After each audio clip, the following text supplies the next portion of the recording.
Hi and welcome to the Mind Sports Olympiad 2019. I'm Steve Rain, this is Ryan Young, and you're joining us for the Abalone World Championships. You've got that right, the World Championships. The winner of this will be crowned World Champion of Abalone for at least 2019. We're joining them partway through Game 1. We're going to get names for you as soon as we can, but we can see some of the players down here. And Abalone is a two-player abstract game. How do you win Abalone, Ryan? You win Abalone by pushing, is it 5 or 6 stones off the edge of the board? I think it's the sixth one you win. Sixth one you win. After you push the fifth one off, your opponent is at an extreme disadvantage because they have less marbles to move with and push you back. So at the fifth one, you're in trouble, and at the sixth one, you're off the edge. Yeah, so Abalone is a kind of pushing game. You're trying to move marbles by pushing up to 3 marbles in one direction, and if you're pushing your opponents, as long as you're pushing fewer marbles, you can kind of push them along with you. So you can see on the game on the right, again we're going to try and get some names, the game on the right, White has already got 4 pieces knocked off. So not only is White losing, but White is in a weaker position tactically. Yep. White is threatening to push one of the black pieces off on the top in A1 and A2. They're kind of not quite dead pieces, but so on. And White has one remaining piece in the middle of all blacks at the bottom on H8, H7. So the rules of Abalone, if you haven't played before, is a 2-player abstract game. You take it in turns. The win condition is to push 6 pieces off the board. And on your turn, you may move 1, 2, or 3 pieces, 1 space in the same direction. Those pieces have to be in a row. You can move the row left, right, or forwards or backwards. But if you're moving them in the same direction as the pieces are going, you can also push your opponent's pieces as well, with the condition that you're pushing fewer pieces. So your 2 pieces can push their 1, your 3 pieces can push their 1 or their 2. Once you've got 3 pieces like that, they can't be moved. And same with if you have 2 pieces trying to push 2 pieces, they'll just stay there. Yeah. Same with 1 and 1. Yeah, and the other thing you can do, which doesn't happen as often, is you can move them sideways. So you can move 1 piece any direction it wants, but you can move 2 pieces the same direction. If you can either push them, or you can take those 2 pieces and move them both sideways, 1 space or the other.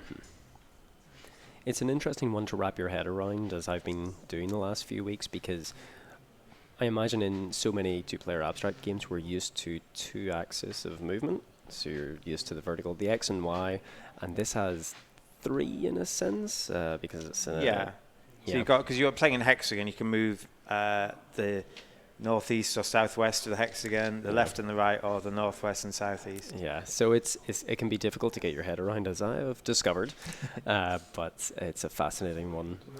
So as a bit of a noob, Abalone, I've played before but not much, what would the good tactics be? So I think what some of the players are trying to do, particularly in the left board, is occupy the center with a large pack of your marbles, of your pieces, so that you can really direct the flow and push your opponent's pieces around the outside. So you want to separate your opponent's pieces into maybe 2 or 3 blocks, whilst you keep into a centralized core. So we can see in the left game, we can see black has a more central position and has split into kind of White's pieces into 2 sections. Would you not still say that White's favoured though, because White has got a lot of black pieces isolated near the bottom? Yeah, absolutely, and I think black has lost 1 piece already, so they're at a slight disadvantage. And if you haven't played at the Mind Sports Olympiad before, or at least competitive abstract games, you'll notice there's a timer. What does a timer represent? That represents how much time you have to make your moves throughout the game. So after you've made a move, you hit the clock and your opponent's timer will count down and yours will stay. So on the table on the right, you can see one player's got the player at the bottom has got 11 minutes left and the top player's got 10.5 minutes left. If you run out of time, incidentally, you concede the match. So you can think as long as you want, but you're playing with effectively your life total. And if your time runs out, you would concede the match. You can see that on the right-hand side of the board, black is heavily favoured. Black is 4-1 up, and I think White's got several dead pieces there. In fact, black can get either the 1 on C1 off or either of, that's what they've decided to do. And White's got 3 single pieces left. I don't think they're going to live very long.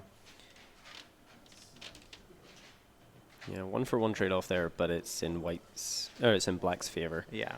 So you get this situation, Abalone. So if I've got 3 and you've got 3, and I'm going first, if I push yours off, you can immediately push one of mine back in return. Yeah. So you get these 1-for-1 trades, but you've got to at some point in the game make a 1-for-0 trade to kind of get that lead. Yeah. It'll be interesting to see throughout the games we'll be watching is at what point players will make a trade where they'll lose a piece but they get a positional advantage, like how... I think that's game now. Yeah. I think, there we go. That is game. That is 6-3 in favour of Black. We're going to try and get names to you as we can. Again, it's the first round. We're just... players are settling down, but the event is seeded. So what will happen is certain players will be seeded at the start of the event based on past performance, and they generally won't meet each other until round 3 or round 4 when they're the only undefeated people left, should they go undefeated. So I imagine that the player in the bottom position on board, on the right-hand board, was seeded because they had a pretty convincing start. Who would you say is ahead then on board 2? Well, Black has 2 pieces off the board, so White is ahead, and yeah, they're separating out, as you can see with that move there. They've separated Black's pieces a little bit there, so it's whether Black can position themselves on the top right of the board there. So you could say you've got the advantage if all your pieces are touching? I think so, yeah. The games I've played, I've managed to move my pieces in a block towards the center, but there's even more you need to do from there. Like how do you defend your block, because they can be attacked from the sides, and then how do you position around? So I am still a novice at Abalone, but it's such an interesting game for how the pieces move. It's so unique in that regard. Yeah, and you never played with a physical board until you came here today, did Exactly. you? You played a lot on your phone. Literally 20 minutes ago, we were mucking about with the board. And the board's very nice. They've got like these divots, so when you're pushing them, it's almost impossible to kind of push them offline. Yeah. Once they've gone in one direction, the whole lot will go in that direction, and they won't kind of fall over. Yeah, it's an interesting one to pick up. And what we can see actually on the right-hand board is this is not the standard opening. It is not, no. The standard opening would be the back 5, the next 6, and then the front 3. But they found that the standard opening benefits the player going first, Black usually in Abalone, quite strongly. So for competitive matches, they've varied the openings, and this is the one that is currently favoured, I think, for like the most balanced start. The reason that this is a slightly fairer opening is that you don't have all your pieces together. So what you used to do is push all your pieces kind of towards the centre in one block, and Black could get to the centre first because they went first. But now if Black tries to join their pieces, White has the opportunity to, from either side, come and kind of squish them. Like if you've got those scissors that like shred paper where they kind of miss, don't they, and they just shred the paper. So that sort of kind of shredding movement to kind of break them up, pushing them either side. So Black's got to watch out for that. So it's a bit of a harder start if you've played Abalone from the normal setup. Yeah, it's interesting to note Black's pieces here are almost surrounding one of White's, and in that case, even if Black had more pieces to move White, if there was a Black piece in behind that, it could not move. It cannot be moved. So the players on the table, we have on the table still playing, we have David Pearce at the top playing Black, and Smandra Predoy, hopefully I've said that right, Smaranda. Oh, yes, I met her earlier. She's a Romanian girl, I think Bulgarian girl, a Romanian girl, who's Vincent's been teaching, so Vincent Frochet on the right-hand board there. I see. Given how good David Pearce is at this, she's putting up a good fight, so well done, Smaranda. So David Pearce is the second seed. He has won this event before. He won it in 2013 and 2012. He's come second several times. He came joint second last year, came second in 2015 and 2014, so he's a very good player. But the one player over the last few years who's probably been slightly more consistent than David is our player on the right-hand board, Vincent Frochet. I imagine we'll be seeing him a lot today. He is seeded first. He has come the last 4 years and won the event. The world champion 4 times over, Vincent Frochet. So we will see him over the 7 matches. At a certain point, I believe match 4, David Pearce and Vincent Frochet, if neither of them have lost, will probably play each other there and then, match 4 or match 5. If you're watching on YouTube or Facebook Live, you can put a message in on the chat. Our cameraman behind the scenes will let us know what you've said, and we will respond to that as best we can. You've also got the chance to tweet. It's not something I do, but Ryan Young does. You can see his tweet handle at the bottom. It's Ludic Ryan. Yes, indeed. I'll just get my phone out now so I can keep track of this. You can tweet me at Ludic Ryan, or you can put in a tweet at hashtag MSO or hashtag Mindsports Olympiad. We'll be following those, so let us know. Have you played Abalone a lot, or are there any strategies that you favour? Or if you have played it but have a better two-player abstract, what would it be? What game would you like to see here at the Mindsports Olympiad should you come? So the way we're doing the notation today, you can see around the edge of the board we've got some letters to help us out, is that we're going to highlight certain cells, so we can highlight specific cells. We're using letters down the right-hand side. So the top row has A1, A2, A3, A4, A5, and then the numbers are kind of going to go from north, west to southeast. So, for example, David Pearce has two black balls on A2 and A3. And the way we're going to highlight potential moves, if David Pearce wants to move all of those from black spheres starting at A2, B2 and C2, we would say move from A2 to D2. That would move the whole lot from one place to the other. We would say the starting one and the ending one. It might be slightly hard to follow if you've not done it before, but it is the way that people who talk Abalone strategy use. So we're going to try and use that for the benefit of those people and anyone else looking to get into the game. Mm-hmm.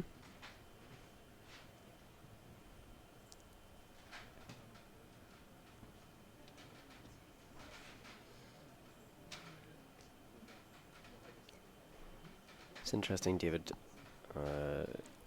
getting his pieces together in a pack at the north east side of the board.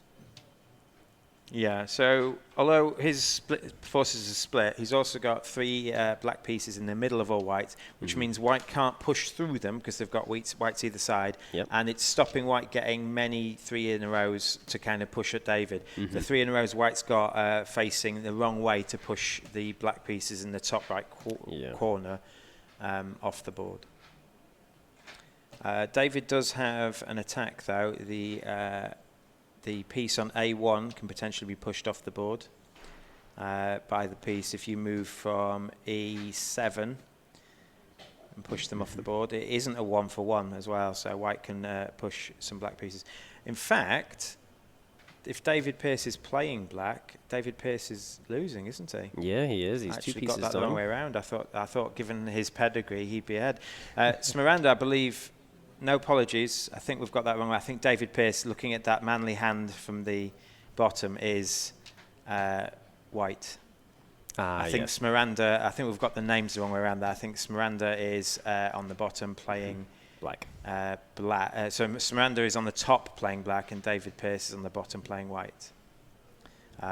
So apologies for that. That's just a mistake on our part. But we can see that I don't think the hand from the top is David's hand, so I believe Smiranda is 2-0 down currently. But it'd be nice to chat to her because I believe she's come from Bulgaria. I'm not sure that we've got any of the Bulgarians here, so I imagine she's come as like a tutee of Vincent Fauché because I saw them playing in the lobby yesterday. There was a few players playing in the lobby today. I don't know if you saw them between sessions. Yeah. It seems to be that a lot of senior players will bring either their proteges with them to the Mindsports Olympiad. Is that something you see every year? Is it something do they bring multiple kids from an abstract strategy board game club? Yeah, I think there's a lot of people who really like games, and so they run games for. I think games in education are so important, and I think there's a lot of people who decide, yeah, I've got my little gaming group. I've got lots of people who really like lots of different abstract games. Let's bring them along and see how they compete. And I think the attitude of a lot of the youngsters who come here is fantastic. Like they're so positive around the thing. They're so positive in defeat as well. Sometimes they want to learn, and you can sit down. Everyone's super friendly, so they talk about what moves they think you should have done instead, what moves they thought really hampered them. Like there was was talking to James Heppel playing Noah. Noah came second in the corridor earlier, and Noah made a great move against James. We were talking about it in commentary, and when I went out in the corridor, James was like, yeah, it absolutely threw me. I couldn't do anything to do it. If I go this way, she had me in. If I go that way, she had me in. So, there's not much I can do. Yeah. So it's really nice for these young players to make great moves and for people to talk about them as well, because obviously if you're going to get better at any sort of games, yes, you can see that the person on the right is not David Pearce, that is Miranda. But we've thankfully our man behind the scenes has corrected the names now, so we can see that. It's interesting that how there's such a good attitude around the Mind Sports Olympiad, and that players will remember the great parts of a game. They'll not remember winning or losing as much as, that was an amazing move, and they'll go and talk to the person that did that. Yeah. Yeah, I sometimes focus on my mistakes rather than my wins. Sometimes, because that's how you remember. Right, last time I did this, I did it wrong. Let's try and do better next time.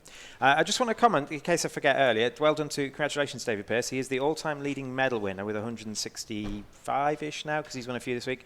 But he won his 50th gold medal. He's the first person ever to 50 gold medals, and he beat Ankush and Andres to the 50th gold. So congratulations to him. I think he was playing some sort of poker last night. I see. And he got 50th gold, so he was very happy. That was his aim this week. Make sure he got his 50th gold. He can retire. Well, he potentially might not even turn up next year. He's done it. He's probably not getting to 100. So we'll see how he goes. Obviously, he's going to have a good chance at some sort of medal in this event. Let's go. In every event, there are some overall standings for the overall champion of the Penta, but for every event there are 6 gold medals up for grabs. Mm-hmm. You can get a gold for winning the event, silver and bronze. There's also a gold, silver and bronze for the leading juniors, but depending on how many juniors entered and where they finished. So maybe Miranda can have a go.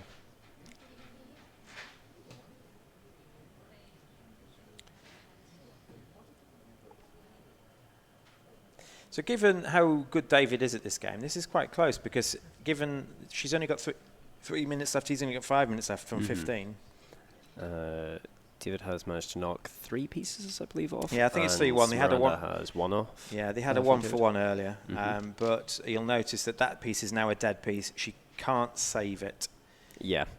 But if she pushes it 1 space upwards or so, she can then 1-for-1 David. Yes. Because if David pushes it off by moving the pieces on row 7 upwards, she can then move the pieces, which is what she's done. So if David pushes it off, there'll be 1-for-1. I imagine, given he's 3-1 up, he'll take it, because every time he takes a 1-for-1, he gains. He's just going to work out whether he wins, at least breaks even the exchange, because breaking even will suit him as a 3-1 lead. So basically, if he moves row 7 towards the top, he will push that piece off. And then Miranda can move row C, so from C3 onwards. Oh, okay, so he's not going to take it quite I think yet. he's just going to, it is dead. It's still dead here. But this is now not a 1-for-1. Because, okay. So she's managed to save that piece, because David didn't think it was worth pushing a lot of his pieces towards the edge. So he's gone for a positional advantage instead of a score. And that move he just made breaks up her 3 in a row on row C. So she's managed to pull all the pieces. So this is the sort of thing you want to be doing in Abalone. If you've never played before, the first strategy will be get all your pieces together. So I imagine that piece on the bottom, she's choosing to let it die with the attempt to try and push one of David's pieces off. So that's dead. It's now 4-1. If she moves the ones on row 5, no, okay, she's just consolidating a bit. Now you can't move 4 in a row. So David just moved. Is 3. Yeah. So David just moved that 1 away, because the one starting on B4 downwards, and he can now move them back, so he saved those. So now it's just a bit of cat and mouse. They've all got all their pieces bar 2. They've now got all their pieces in a connection, and now it's just... So I'm just going to make a point that Miranda's got a rhombus plus an extra piece. The rhombus is the kind of ideal shape you want and then extra pieces you want associated next to that. A rhombus effectively gives you, depending on which direction it's facing, 3 rows of 3 in different directions. And you'll notice that she's still got a rhombus with a piece at the top now, and it's very flexible, and you've got lots of modes of attack depending on which orientation you've got. Yeah. She's now got 3 threes facing southwest. But I imagine it's, I don't know how long she's got left. Is that 2 minutes left? There's a bit of a glare on the clock. I think she's got 2 minutes left and David's got 3:50. Yeah, at this point, like, what can Smiranda do? Because they're both just maintaining their position. They're maintaining those large packs, those large blocks, and she's 3 down. What is it that she can do? Pushing the edges and maybe forcing... I think she's just got to attack and hope David misplays, because David's... Yeah, and that's an issue. When you've both got 2 blocks, if I push one thing out, going that way, my opponent comes in from the side, takes away my 3 and attacks me back. Yeah. So he's just trying to make sure, making sure she doesn't get this rhombus back again. She's lost a piece because she had 4 in a row, and David's cutting that piece off, so that's potentially a 5th point. She can save it by pushing it back, but there's a danger now that the piece on A3 gets pushed off the board. Yeah. Do you think there's then an advantage to whoever, in terms of those blocks, whoever makes the move first allows their opponent to drive? Yeah, it depends at what point you attack. You've got to attack in such a way that they can't just cut you off from the side back. Yeah. So if you can attack into them, they can't cut it off because they're on both sides of it. But attacking into them is bad because they can potentially trap one of your pieces in theirs, push it out the other way. So you were talking about dead pieces earlier on, when a piece of yours is surrounded by your opponents on all sides. Yeah, or the edge of the board and it can't be saved. So so the piece on C6 is not dead because on Samantha is David's turn, but currently it's not dead because on Samanda's turn she can just join it up back with hers. So David's also pushing a piece down the bottom. So she's saved one of the pieces, but David's potentially got this piece on G6. Again, Smiranda's just looking to consolidate her position, get them all back in a pack. But you'll notice when they last had 2 packs fighting, David was nearer the edge than he is now. Yes, he's moving lots more into the centre, much stronger position. He's also stopping her joining this spare piece up. And you'll notice in a game like this, and it's weird, in 2-player abstract games you don't always get this, but in a game like this, when you lose pieces off the board, your position becomes weaker. So you'll have fewer pieces around. There is a few other games like this. There's actually a game where when you lose pieces when you start winning the game, your position becomes weaker. But this is the other way around. When you start winning the game, their position becomes weaker. So it's like a double loss. Not only have you lost a piece, but you've got fewer pieces to kind of maneuver with. Do you think that makes for a slower game at the start, where there's a lot of maneuvering and making sure that you're not the first to lose a piece? Potentially. I mean, I would happily lose a piece if I could gain the centre. One piece isn't too bad, especially if they're split in 2 or they've got all the spaces not joined up. I will happily sacrifice a piece for that because you have tactical advantage, and then as long as you can use that tactical advantage to keep them split up, they're probably not going to beat you. You'll notice, especially in a long game with Vincent Fauché, what will eventually happen, he'll just have a big block in the middle and his opponent will be like, well, I can last for a bit longer, but generally I'm probably going to lose once he's got that because he's so good. He's not going to let it go. So if I was good enough, which I'm not, I would happily sacrifice a piece to gain tactical superiority. Because you're playing first to 6. You're not playing first to 2 or something. You're playing first to 6. So losing 1 isn't too bad. So Smiranda, her block has been destroyed. David's not got a great position. But he is going on the attack. He's looking to just... I think he pushes 3 on row D to the right. He does not. No, he's... But she's now got very little pushing power. Yeah, she's... her pieces are all split up in different flanks. That is not a dead piece. It is not. The piece on B1 can be saved, but she's chosen not to. So David can push this off to get to 5. There we go. He's 5-1 up. It's not a 1-for-1.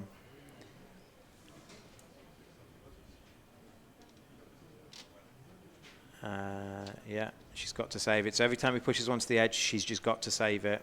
And she's got to try and regroup.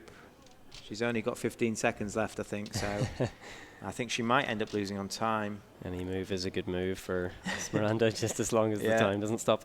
Yeah.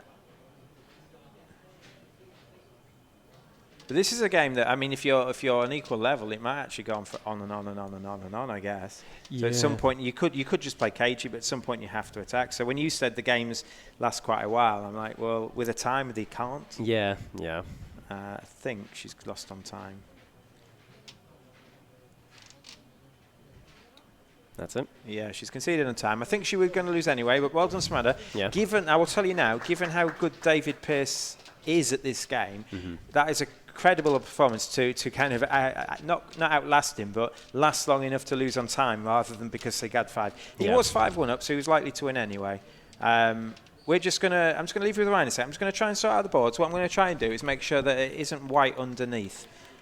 Because it's a bit hard to see the white pieces when the white space is more. So I'm going to try and sort that out. I'm going to leave you Ryan. He's going to let you know what's coming up the rest of the week for streaming purposes and just events as well. Indeed. And let you know how you can take part yourself. Yes, indeed. So we're on Abalone at the minute. Later on, we have Plicato backgammon. So it's a Greek variant of one of the most popular ancient board games. Tomorrow we have Twixt. We have regular backgammon, and then the final one tomorrow that we have streaming is Entropy. So that's one of Steve's favourite games. He's been playing it solidly for the last year, and he boasts that he hasn't been beaten. I can't say that I beat him in my practice game earlier with him. He absolutely trounced me. So those are what we have streaming today and tomorrow. On Friday we have a break, and then we are back on Sunday, I believe, streaming. If we can get the streaming schedule up. In 2 seconds. So, as well as the streaming schedule, you can comment down below on Facebook. You can tweet at us on Twitter. You can tweet at me at Ludic Ryan, or through the hashtags MSO or hashtag MindSportsOlympiad. So yes, as you can see, we have Entropy. Twixt starts at 12 p.m. tomorrow. And Entropy, the World Championship of Entropy, which has been one of the most consistent games at the Mind Sports Olympiad. It starts at 3 p.m. and then following that we have backgammon at 7:30 p.m. We take a couple days break. We come back on Sunday. So we have Chess 960, which is an interesting chess variant, and that starts at 12 p.m. Then following that we have Color Chess, another really amazing chess variant at 5 p.m. And then following that we have Carcassonne at 7:30. Going on into Monday, we have the Spiel des Jahres winner from 2018, Azul. We have that at 12 p.m. Followed by one of the other commentators has noted that Agricola is perhaps one of the most difficult games to master and one of the most strategically perfect games in Agricola. So that is on at 3 p.m. on Monday. And that's followed by the awards ceremony for the Pentamind at 7 p.m. If you're not aware, the Pentamind is the kind of overall trophy presented to one player at the Mind Sports Olympiad. It aggregates their 5 best scores across all the competitions they've entered. There's certain metrics and formulas that are way above my head. But the last year's winner was, I believe it was, let me see, it was Ankush Kandawald. And the year before that, it was James Heppel. And then the year before that, it was Andres Kusk. And that has been a back and forth in the Pentamind for the last few years. Has been the 3-way tie between James Heppel, Ankush Kandawald, and Andres Kusk.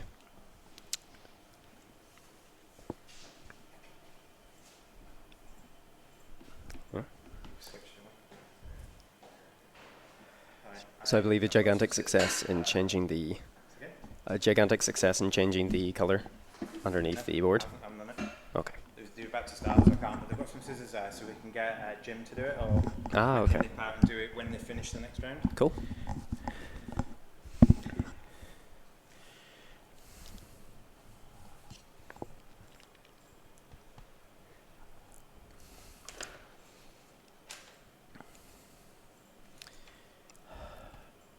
So I say, if you have any comments, leave down below on Facebook.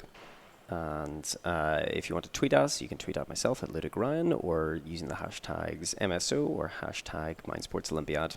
Let us know what you think. Have you played Abalone before? What are your favorite strategies? Or as Steve said before, what is your favorite two-player abstract strategy board game? As a matter of is Entropy your favorite abstract strategy board game? Yeah, I think so. I think it didn't used to be, but Entropy has become my favorite. One of my favorite two-player games, but it's definitely my favorite abstract game. It's just, I don't know what it is about it. It is on tomorrow. We will be filming it tomorrow, so I'll gush over it all tomorrow. But yeah, Entropy. We had a game earlier. What did you think of it? Oh, amazing. I'm terrible at it, but I loved it was a joy just to play, and I loved the perspective that the kind of the position that each players take part in. You either play as chaos or order, which I really like from a kind of game scholarly point of view. The Apollonian and the Dionysian. There's some interesting papers about what it means to play chaotically and what it means to play in an ordered way. So having an abstract board game embody that is really interesting. Yeah, it's one of my favorite. What's your favorite abstract? I love Nefertafel. I don't think I've ever heard of that. It's difficult. So Nefertafel is a family of board games from Scandinavia, and there's lots of variants across the British Isles and Ireland, and it may come from a Roman board game, Ludus Latrum Colorum, but it's asymmetric, which is why I like it. So, and that's why I quite like Entropy as well. It's asymmetric in the first portion of it. Essentially, you are there's a defender and attacker. The defender occupies the center of the board, and they're looking to transport their king to one of the four corners, and the attacker is looking to surround the king on all four sides. So every piece moves like a rook in chess. So they're orthogonally as many spaces as they'd like. But there's two completely different playstyles in Nefertafel and in its Irish variant, Brandúf. If you're ever in Nottingham, bring it along and I'll give you a game. Excellent. So we can see the players lined up for round two. You can see that the seeds will generally stay at these tables while they don't lose. At table 1 is Vincent Froche on the right, and at table 2 is David Pearce on the left. We're going to get the names of the two players in a sec. I believe on the left is one of the many strong Korean contingent. They have beaten me quite a lot this week. They got lost at Boku and at Mensa Connections to some Koreans. So Brilliant. And block us as well. Ugh.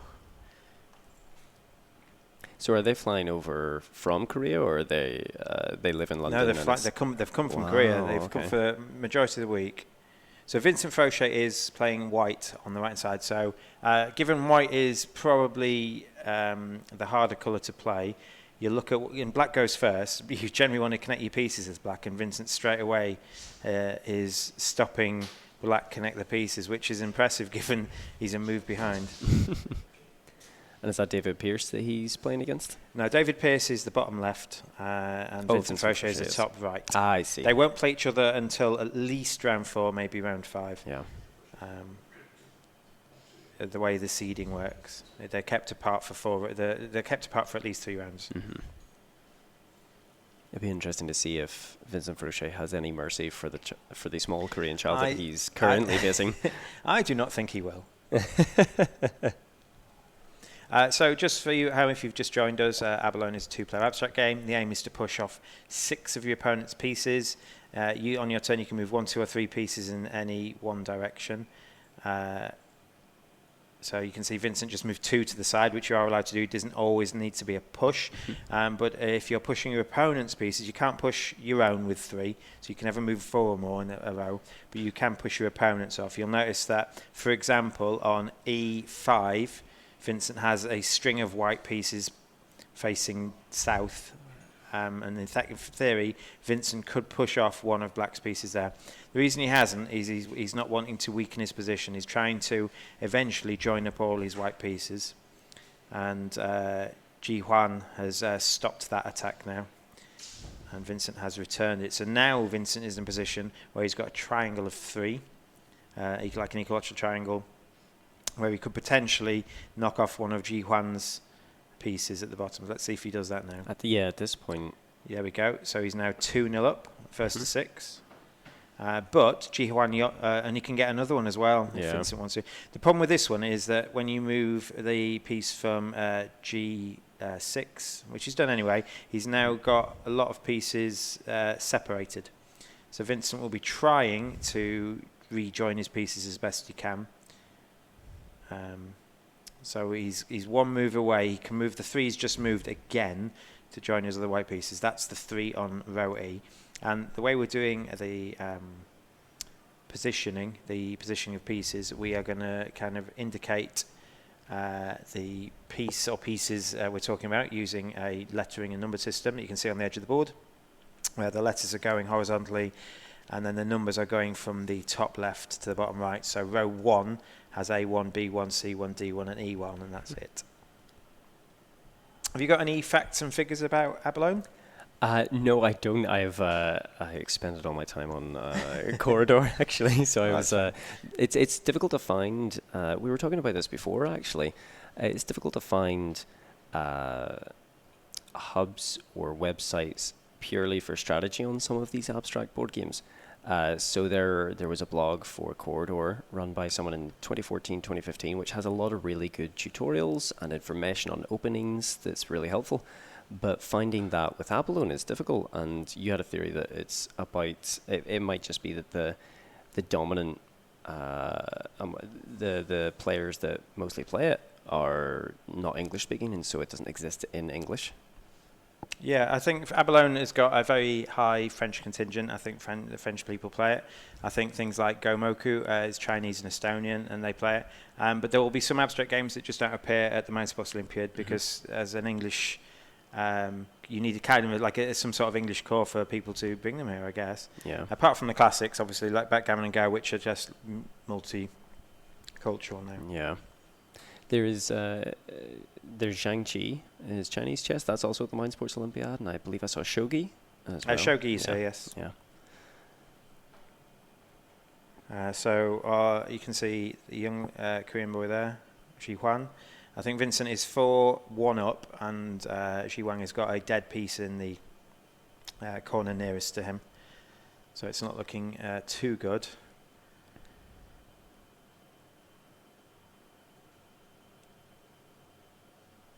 He's taken one piece off, Vincent. He has, yeah. That's a lot better than I would have. Oh yeah, than I would have done. Vincent was very determined to get in the middle. He left a few white pieces near the top, and Xi Huan managed to pick one of those off. Yeah, he'd gone on the attack earlier and had managed to get 2 pieces, but his forces were kind of in disarray, and now he's been able to put them back in a pack. Yeah, Vincent's still got 2 at the top and 3 to the left that he needs to join up. And the issue, you can now... Oh, okay. I wonder why he only moved 1. I suppose if you moved 2, then... Xi Huan could have moved some pieces on row 6 to push him to the corner. I was going to have a look at the other table while we're at it. We haven't mentioned the players there. We have mentioned David Pearce from previous matches, who I will tell you, I just had a chat with him in the break in between matches, and he said Smiranda should be seeded 3. She was that good. Yeah, he said she didn't make a mistake for the first large portion of the game, and he said she did very, very well. I mean... we'll see how Antonio does against David and see if Antonio does even better, but David was very impressive. So Miranda, if you're watching, very well done to you. He's playing Antonio Mena. Antonio Mena, I don't know Antonio. I've not seen him here at these championships before. I would wonder if he's come just for Abalone or whether he's here all week. It's interesting. They're tying at the minute. It's just a game of seeing who can get the more favourable position, but Antonio Mena has taken a piece from David. But David's got... I was going to say David's got all his pieces connected, but he hasn't anymore, has he? He hasn't, no. Antonio's got this one white piece in the middle of all David's, and that just weakens all the possible 3 in a rows David can get. So yes. David would really like that white piece out of that centre. Yeah, he's not able to move that as a solid pack because of Antonio's piece in the middle. And that's interesting because we were talking about dead pieces, and if one of your pieces is surrounded, it's of no use to you, but it might also hinder your opponent. So that's a dead piece in that you currently can't save it, the white one in the middle, but it's not dead in the way that you really don't want it, which is by itself at the edge of a board.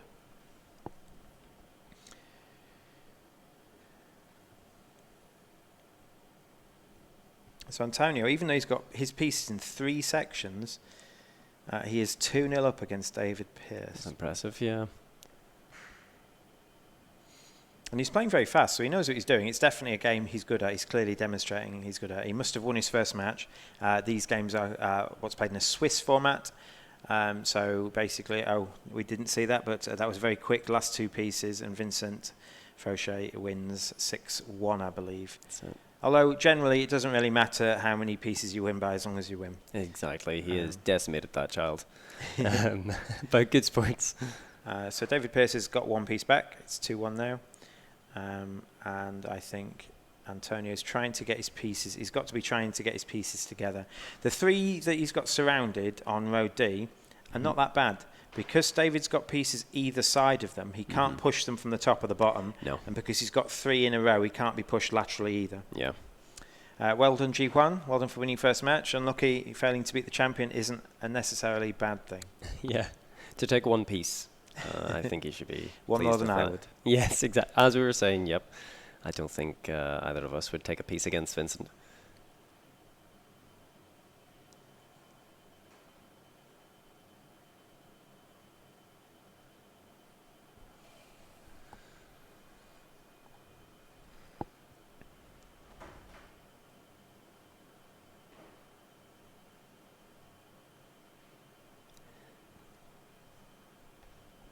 Vincent Fauché has won Abalone the last 4 or 5 years running, is that correct? The last 4 years. He's the defending champion 4 times over, and he didn't place in the top 3 the years before that, so one would assume he didn't attend. I see.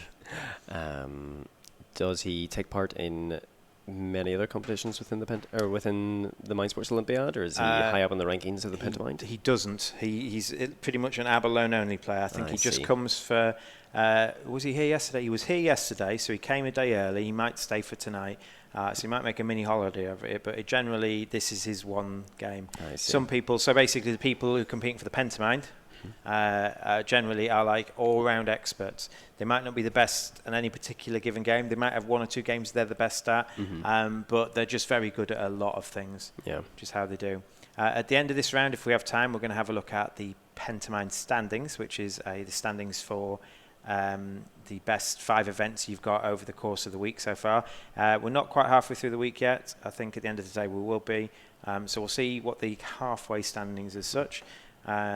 And Andres Kusk won Corridor earlier, so hopefully if that's added on, that might change things about a bit. So, if you're pursuing the Pentamind, it's taking your 5 best scores across the Mind Sports Olympiad. Yeah. So is there any downside to entering a competition like Abalone, where Vincent Fauché has such a stranglehold on it, where he's so dominant? Is it a case of pacing yourself? I mean, if you can come second in certain events, this is a premier event, so it's worth slightly more points, and there are 33 players today, I think, so that's a huge amount of players for like an abstract game. I mean, David Pearce is actually in a lot of trouble here. He's still got all his pieces together. He's not quite got a dead piece at the top, but it's close to being dead. He's finally... Oh, he's taken 2 pieces off Antonio, so it's 4-2. Yeah, it's 4-2. David's got most of his together, so he's still got a chance. I think David should probably keep his single piece at the bottom connected. So I wonder if he either moves G8, G7 across one. No, he's brought things back. So this is...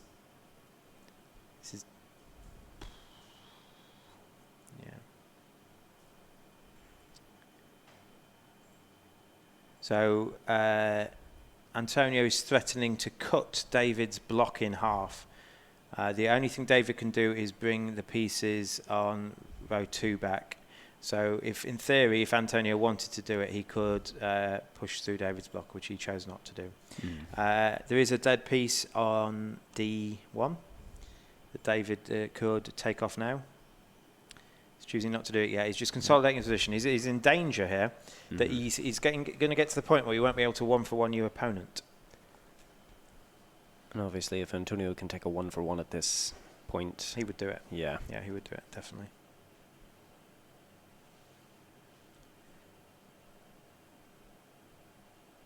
It's interesting how strong Antonio has played, considering his pieces have been mostly in separate Splits. packs. Yeah. I think you're right there. David's still got the opportunity to take. I mean, Antonio's got 3 pieces by themselves on the right-hand side of the board, and David's got all his pieces together, yet David's losing.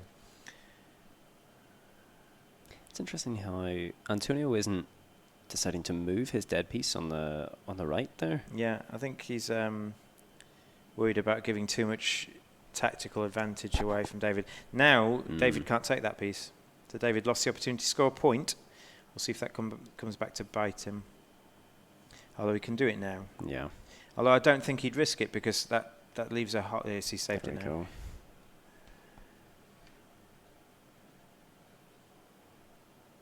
Oh, I think that was a mistake, actually. Or was he sacrificing? No, he can push it. He can push this back now. David can push the one on B4 towards himself, which is what he's done. Yep. So it's currently 4-3. 4-3. I would say on the board, David is miles ahead tactically, but he's down on pieces. He's aiming to push. Yeah, there we go. He's aiming to push this, which gives him 3 in the direction he just played. It also gives him 3 towards A2. Yeah, he's really pushed Antonio's pieces to the edge of the board, and he's maintaining a central position. Yeah, Antonio's got 5 pieces down the bottom that aren't doing much.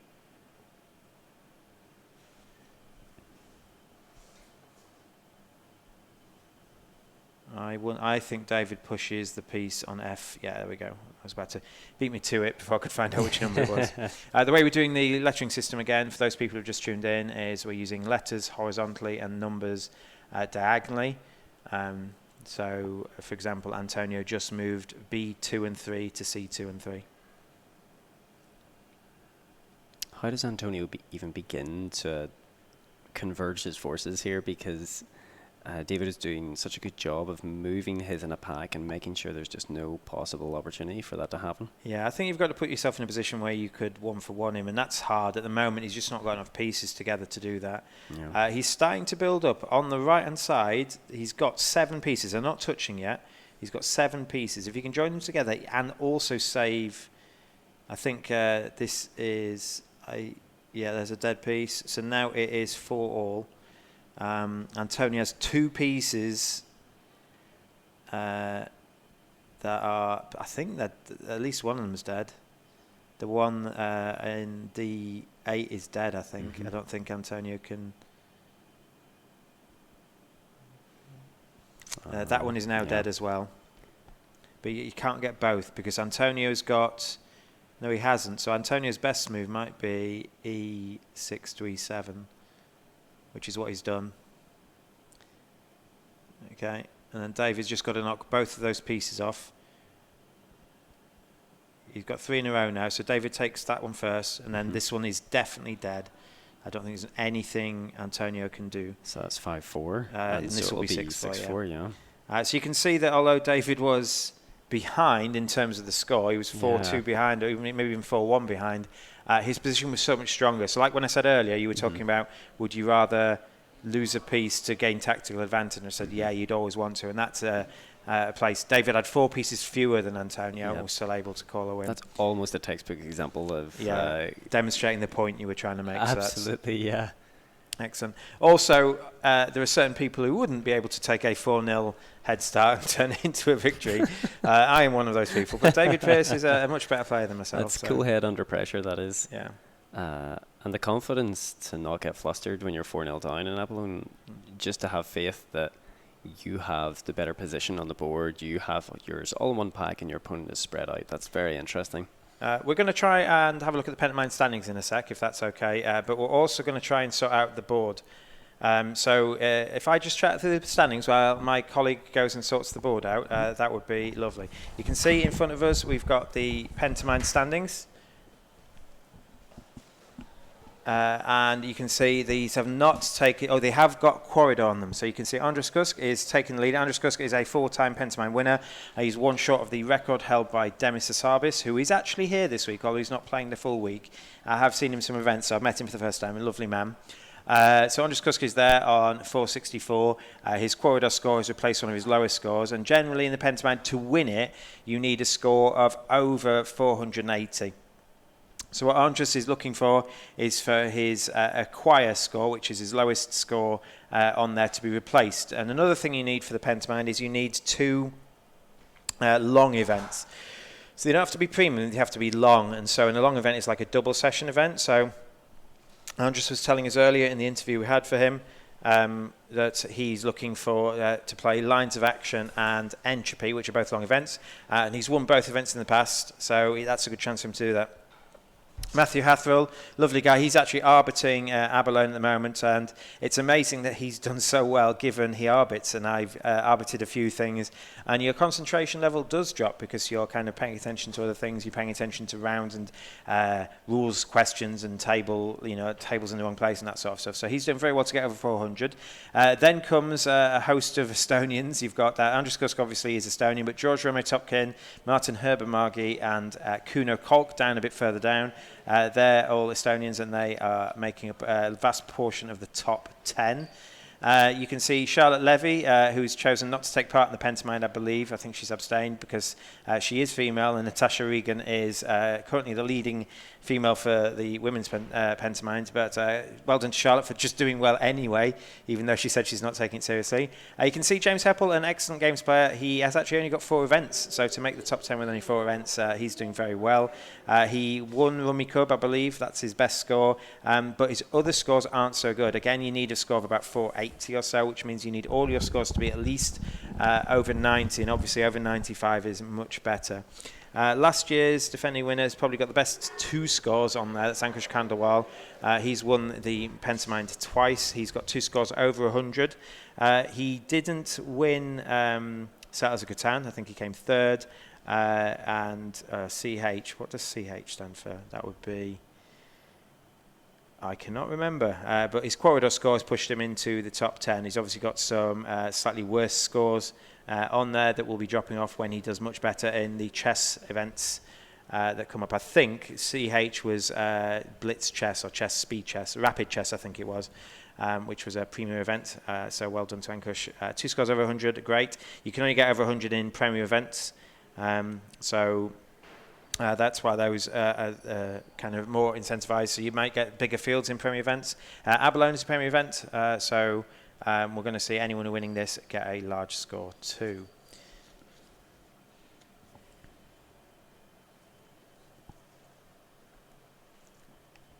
Do you think you can tell this early on who is in the lead? Well, not necessarily in the lead, but who's most likely to win the Pentamine, or is it still all to play for with half the week to go?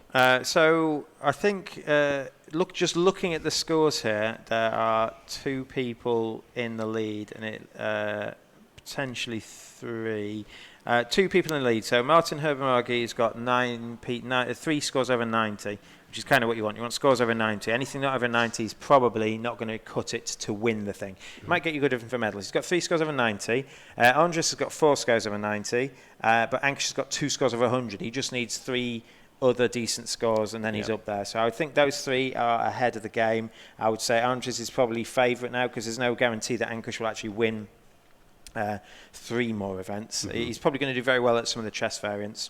That's his speciality. That's his speciality. He's good at some other things. He didn't do so well at Acquire this year, he won Lies Dice last year, and he didn't win it this year, mainly because he was on my table 3 times and we did each other in a bit. What else did he do? Corridor he won last year and he didn't win this year. So his Corridor score, because he lost 2 games, he didn't. His score of 84 is not going to cut it, I'm afraid. We're going to get from now on, hopefully, we're going to get the standings for the competition. And this Abalone competition is going to be 5 rounds long. And there may be 1 additional extra round should 5 rounds not get a clear winner. So the tie breaks, the first thing you look at is how many wins you've got. If that's a tie, you might have to play one more match to get that final gold. But if there's a tie for any of the other medal positions, it's done on the Buchholz method. So if you played each other, that counts as you break the tie if you win. But if you haven't played each other, it's Buchholz method, and that goes down on the strength of the opposition you've played throughout the event. So the stronger the people you've played against, the better your Buchholz tiebreak method will be. And there's 2 other tiebreak methods as well?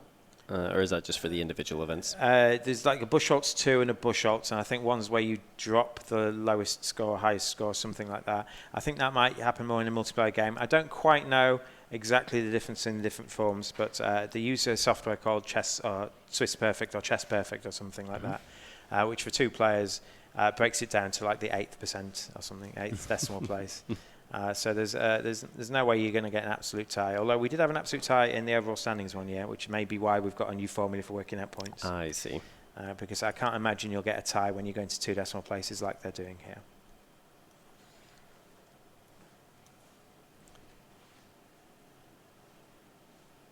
So if you're thinking of coming down to the Mind Sports Olympiad, it is held at JW3, the Jewish Centre on Finchley Road in London. If you're not far away or you want to come down, just have a look, that's fine. We have a free play room where you can demo some of the games we've got. One of the games we've got this year, which we didn't have before, is Azul. Azul is in the free demo room, but it has not been a competitive game here this year, and it is one of the breakout games of the last 2 years for those people who like slightly the modern board games. So a lot of these games you'll see here are 2-player abstract games, which are fantastic games, but in terms of modern games where you might have seen in your local games cafe or shop or anything like that, Azul is one of them. Splendor is another one. Splendor's already been, but we've got coming up later this weekend. We've got things like Carcassonne, we've got Lost Cities, we've got Azul. We've got some of those games that are coming up later, and if they're the sort of things that are going to appeal to you, pop on down, have a go. It's not as serious as you think it is, but yeah, people have fun. I'm here to have fun, and so hopefully, if that's your sort of thing, come and have a look. Yeah, you were saying earlier, there's a really good atmosphere around here. And that is true. It's everybody's very kind to each other. Nobody's upset about losing. It's more about the great moves within the game, which is really nice to see. Yeah. You were talking about Azul. You run a board game cafe, Steve? I do, yeah. I own a board game cafe in Nottingham. It's called the Dice Cup. Azul was one of the games I got when I was in Essen, when it wasn't as big as it is now. And then we played it and thought, oh, wow, this is really pretty good. And then it ended up winning Game of the Year. But yeah, it's one of the favourites in the cafe itself. Yeah. A lot of tables playing it. Do you have just the one copy? Or we have Azul and Azul Stained Glass of Sintra. We very rarely have multiples of games because we'd rather have different games, to be honest. There's 750, you were saying, so 750 that we have on the shelf. We've taken a few out of rotation, missing pieces or not played enough or duplicates and stuff like that. Okay. Is there ever a backlog of players waiting for a game to finish? Whilst no, not really. There's so much choice. So unless you're there for specifically one game and one game only, that you're like, oh, they're playing that. Let's get this instead, and hope by the time we're done, they're done as well. Brilliant. Yeah.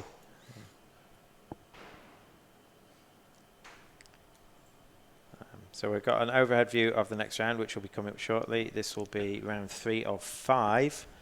For some reason, the table on the right has rotated it slightly. I'm sure they'll fix that when they come.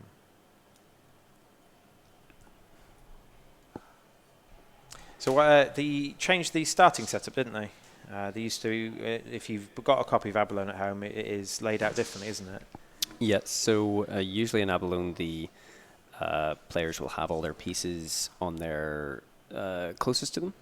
So they'll have 5, then 7, and then 3. I think 5, 6, 3. Yeah. 5, 6, 3, and they'll all be in the one block. Whereas here is sometimes known as the Lotus, and that's to prevent the advantage that comes from black going first and taking the center too quickly. Yeah, because one part of the skill you can saw with David Pearce's game, if you saw that a second ago, is that he won, even being 4-1 or 4-0 down, by keeping all his pieces together. And then if you start with all your pieces together, it's just a bit of an easier game to play, and any advantage you have from going first is magnified.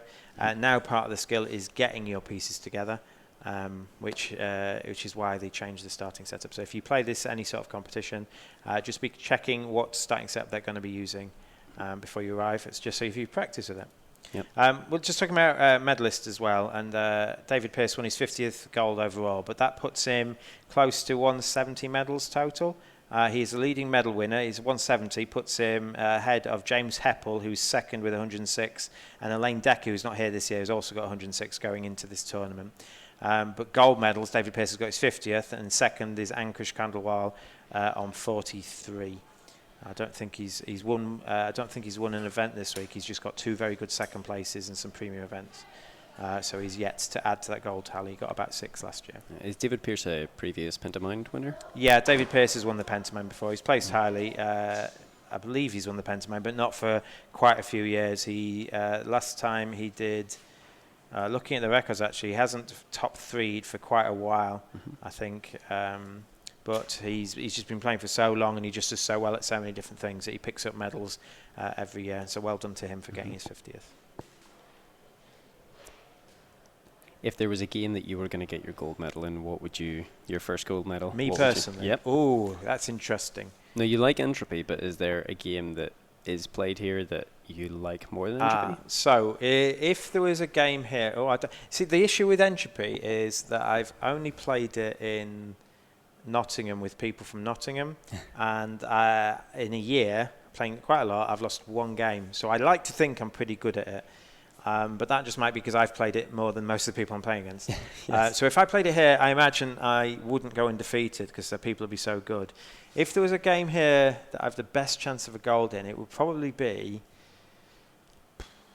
one of the poker variants, because I think there won't be like a 70% favourite going into a poker tournament. Sure. Whereas like Vincent Fauché, it's got to be a pretty heavy favourite to win this. Yeah. There's only a couple of people who'd have a chance at beating him. David Pearce is one of them. David Pearce bemoaned when he was on it, when he knew what he was doing at Abalone, he kept being drawn as white back when they had an alternative setup. So he felt like he didn't have the chance to beat Vincent because Vincent started as black. So if they do play, we'll see what happens. But that is an interesting question. If it was a game that is not currently here, that is an abstract game, I might have some better ones to pick. Actually, I might have Bridge, depending on who my partner was. That would be one. There's a game called Dimension, which is a stacking game, which I usually win at or perform pretty close at. Although it would be hard to see how you do that as a competitive game, but that's a good one. There's a game called Set, which is a pattern recognition game. I imagine if that was played competitively, there will be people better than me at it, but I'm pretty good at that. Okay. And then, for personal favourite, is Crokinole.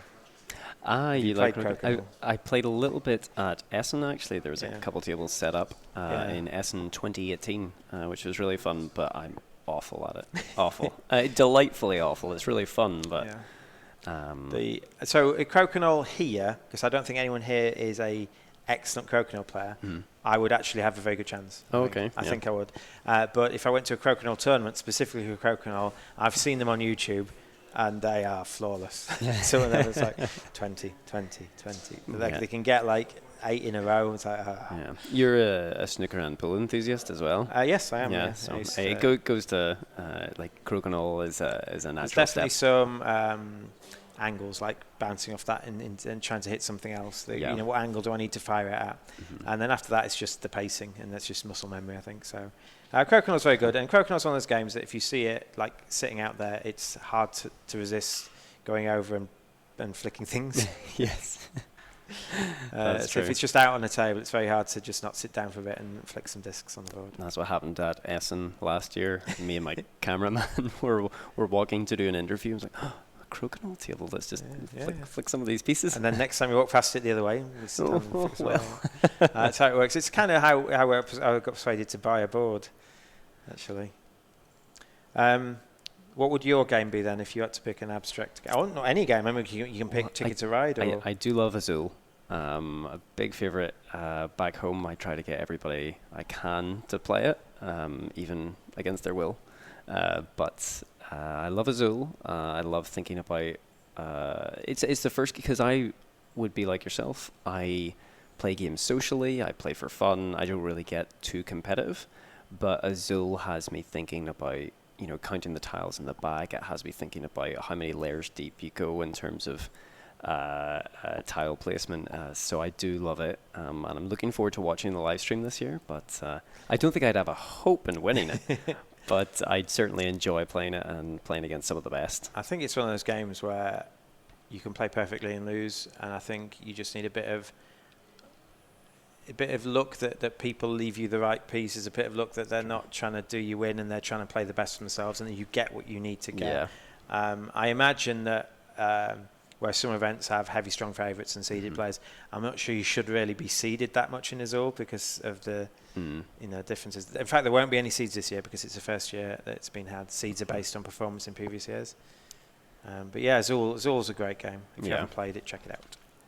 And I've lost track of what I was going to say. What games would you do well at?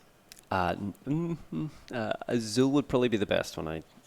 The one I do best at.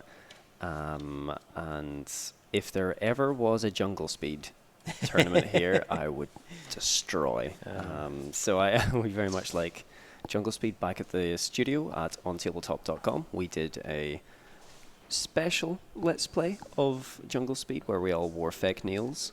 So we had 2 to 3 inch talons at the end of our hands. God. It was dangerous, but a lot of fun. All right, so we are about to watch match 3 out of 5.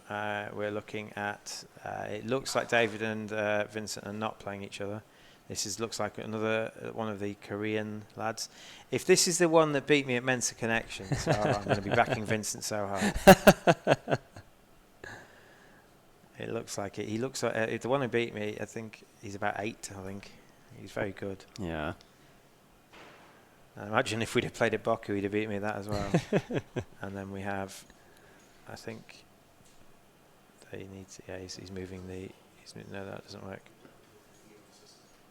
Would you ever, at your board game cafe, would you ever try and coach a team of youngsters or board game enthusiasts and bring them down? That, board game enthusiasts. I'm not sure how many competitive people. Ankush lives in Nottingham, so maybe he can help out. I see.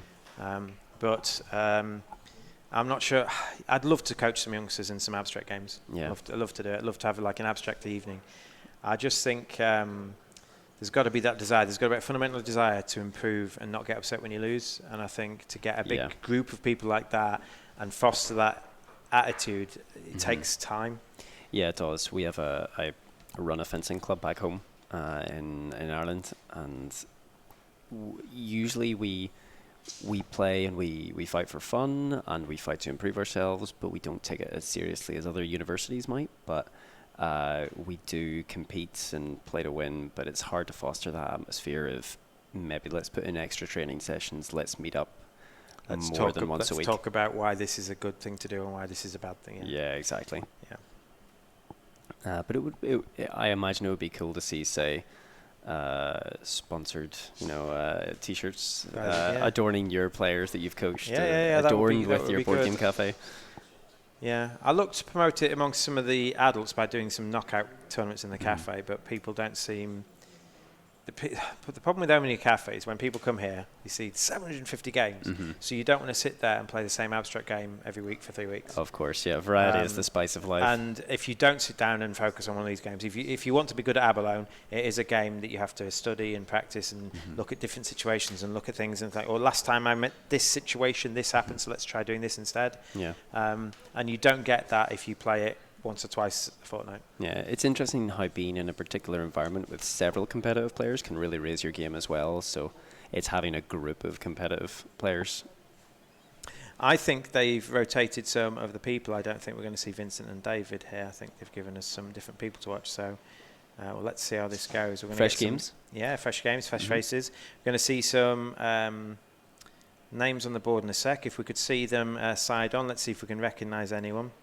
Oh, there we go. We have. Oh no, we do have Vincent and David. I didn't recognise. So I will confirm that for this game, I'm going to back Vincent Fauché because that is indeed the child that beat me at Mensa Connections. I will warn you now. He's very good, and he's about 8. Vincent Crochet is about to destroy another child at Abalone. What a monster! Yeah. So this little lad came joint first in Mensa Connections and lost on the playoff. So at least I lost to someone who's very good. He also did very well in Baku. He beat me in the ranking list anyway.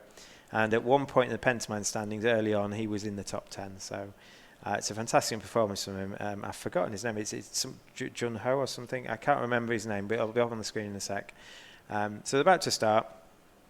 And David Pearce is playing a lady who I'm not familiar with, although I have seen her around, so we'll see how that goes. So if we can have a look at the top-down view, we'll have a look at Vincent, who this time is starting with black, so we can see what he's trying to do and how he's going to go about.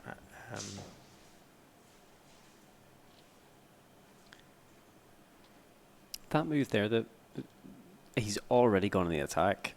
Yeah, and he's taken 2. That's so I imagine he tries to save his pieces now by bringing them back. So it's 2 very quick points he's gotten. I imagine he's practiced that starting move a few times against. Yeah, because he was telling me you need to get them together, you need to get the black together. But maybe the fact that his opponent wasn't moving the same bunch up, that Vincent tried to take advantage of knocking off the static bunch. Yeah, his opponent had concentrated on the white pack at the bottom of the table. An early lead. Not necessarily any positional advantage that you can see. I wouldn't want to go 2-0 down to Vincent. No. I don't think I'd want to play Vincent. I tell you what, he's a lovely man. Yeah, oh, good. He is. Okay, no, I was close. I said Joe, it's no. Yushin, no. David Pearce and Nicola Giordano. So I think the last person that David played was also an Italian. I imagine that's an Italian name. So good luck to Nicola. I imagine if they're playing at this point, we're going to get some standings at some point. When the computer's working, they're going to send our camera on standings. So when we get those for you, we will let you know. And potentially, but I believe all these players will be undefeated with 30-odd players in the field. Anyone who's...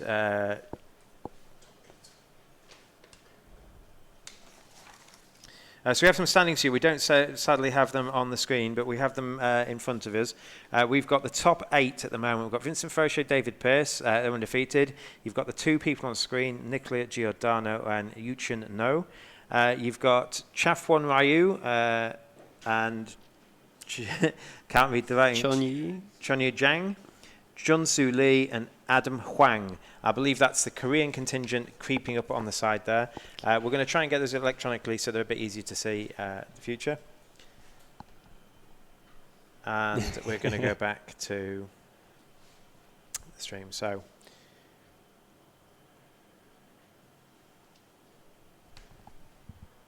wonderful. We have the... so we have the image on behind us. You can see Abalone everywhere you look, guys. How lucky it means I can actually see the notations on the board as well, because my eyes are so bad. Yeah, it's right, bigger letters. Okay, so which game would you like to focus on, do you think, at the moment? Oh, if David's in white, he's got a pretty good position at the minute, but Nicola hasn't conceded a point, but her pieces are scattered somewhat. Yeah, they're in 2 blocks. So David's threatening to move so she's blocked that. He was threatening to move I4 towards Nicola. So David's blocked that. So David can potentially, if he wants to, move F6 towards A, but he's chosen not to do that. She could cut one of these out, but again, if she cuts this out in row C, which she's done that, she's weakening her position at the top.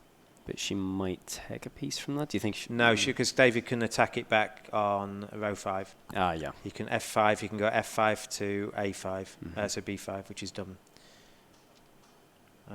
It looks like a 1-for-1 because Nicola can't save these pieces. But if David really wanted to, he could get both of these. He could move E5 to A5, and then Nicola can't save either of them, I don't think. And now she's done this to cut off the attacks, and now David doesn't have that option. So I imagine he moves B. Oh no, he's done that. So she can cut these off, and she's also cut off the single piece. There are some excellent Abalone players in Europe, and they do make their way to this event because it is the World Championship for this particular game. Yeah. It's not the World Championship for every game we have, but we do have several World Championships. So one of those is the World Abalone Championship, and if you want to look at some of the other things we offer, check the Facebook page. We have over 70 events. And it's the Entropy World Championship tomorrow? It is. That would be the one I would love to enter more than anything else, but sadly, well, not sadly, because I'm enjoying this so far, but I imagine it'd be nice to see high-level play. Commentating with you, yeah. It will nice to be able to see high-level play now that I know what I'm doing. Because last year I didn't, so. I can't wait to be introduced to high-level play. So, so we're going to focus on David's match. I think, sadly for you, Chin, no. Apologies, my young friend. It does not look good for you. Well, you might as well get a point. Get a point. Oh, I think it's game now. Here we go. So 6-0. Well done, Vincent. He strides on. So I imagine that Vincent will probably play David next should David win.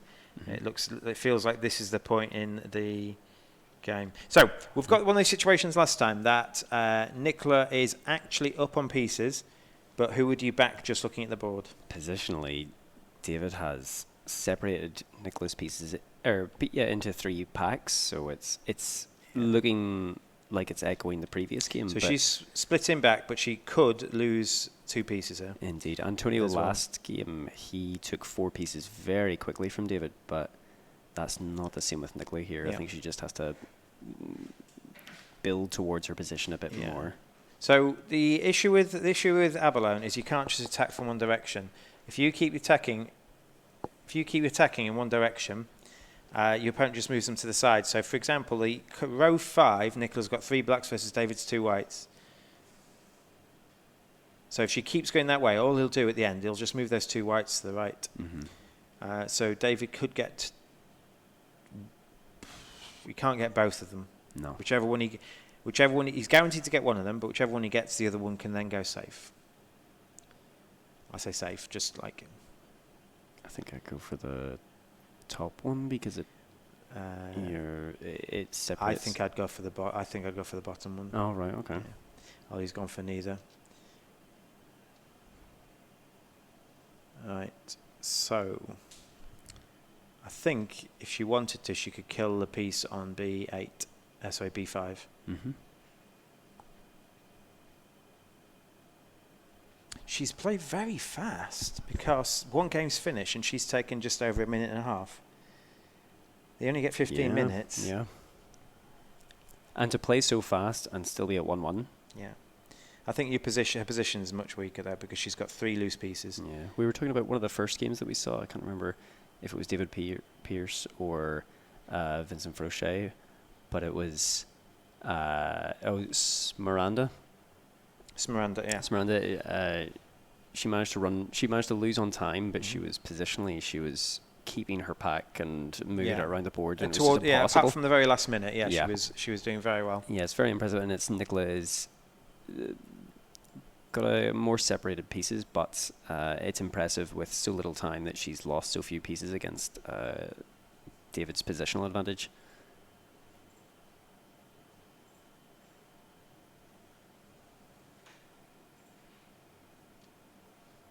Yeah, so I think if she wanted to, she could. Yeah, so if he wanted, he could kill both. I imagine he won't. I imagine if he's going to kill one, he'll kill the one on A2, but by pushing the one on B2 off, he weakens his position. He's just saved a piece of his now.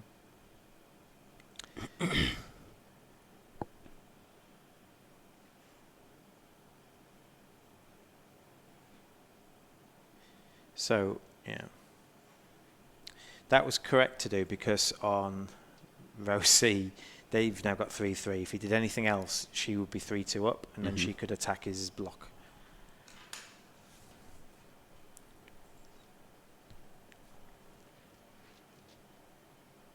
We were talking about how the tactile sensation of moving pieces in Abalone is lovely. Yeah. But it's interesting... kind of in shogi, you see how players will lay down pieces in a kind of snap. And it's interesting to see different ways that people maneuver their pieces in Abalone. It's quite unique. That's how you do them in Go as well, isn't it? Yeah. So you kind of snap them down on the table. And it's interesting to see that in Abalone, people are using their wrists or their knuckles or whatever. Stylish. I think it's one of these games as well where you can make an early mistake and recover. I think there were some abstract games. Yeah. Some abstract games where you make a mistake early on and then, well, you're done. Yeah. Like in Boku, I imagine it's a very quick game. So Boku, you're done. I think in chess, depending on the level of mistake, you're done. This, you could make a huge mistake, but you might only lose 2 or 3 pieces from it. Yeah. And as long as you can then maneuver and recoup, you've got a chance to get back. And that's nice, actually. That means that it isn't all about one particular phase of the game. That if you win, you've won through several key plays, several eking away at points. Yeah.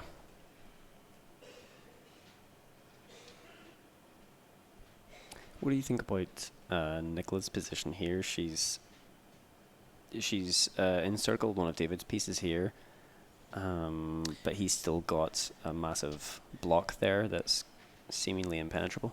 Yeah, so we were talking about this earlier, actually. The one white piece in the middle of Nicola's actually isn't that good for her. She kind of wants to push that white piece to the back of hers, because that white piece means that on any kind of row going through that white piece, she hasn't actually got an attack. Yeah. She's actually only got 1 or 2 attacks. She's got row C and then the one from F7 upwards. It looks as if she's going to... She can't, because it's 3v3, I think. Ah, I see.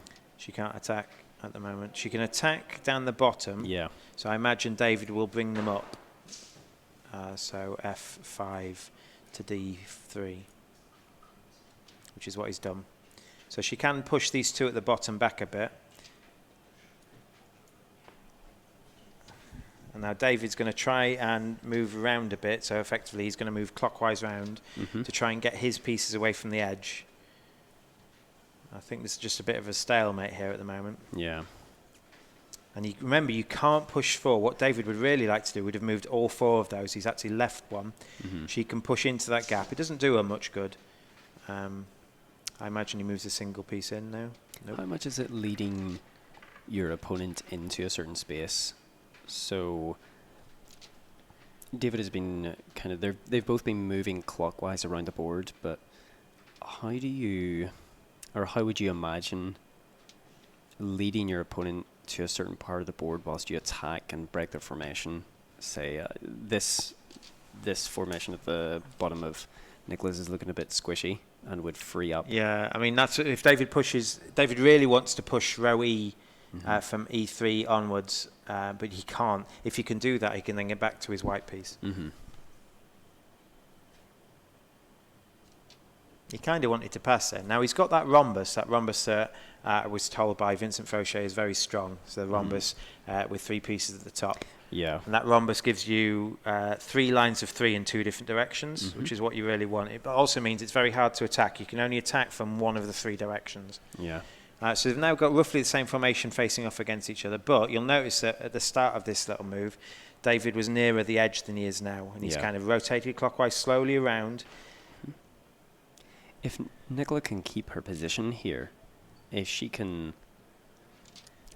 kind of waltz around the board with David, she's ahead on time. Oh, but the other piece. Oh, no. No, I think he's just knocked it. Okay. She's ahead on time by about a good 5 minutes.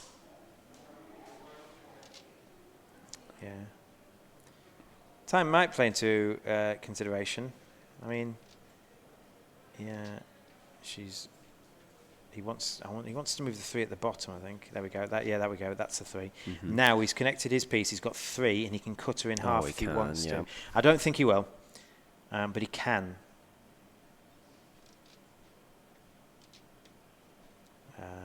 So he's not going to cut her in half because she'll just cut him back and cut that piece off. So like pushing through from F. I didn't think he'd do that because she's just going to cut him off at the bottom, isn't she?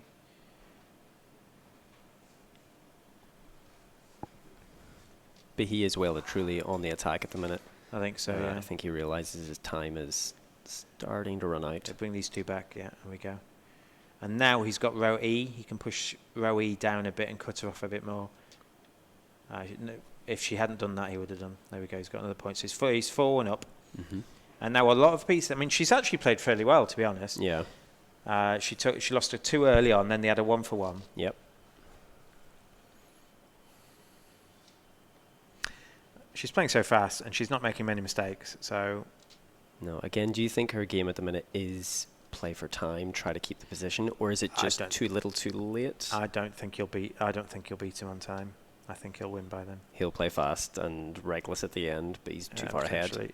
I wonder if you move. Yeah, we go. Okay. She can knock a piece off, but it weakens.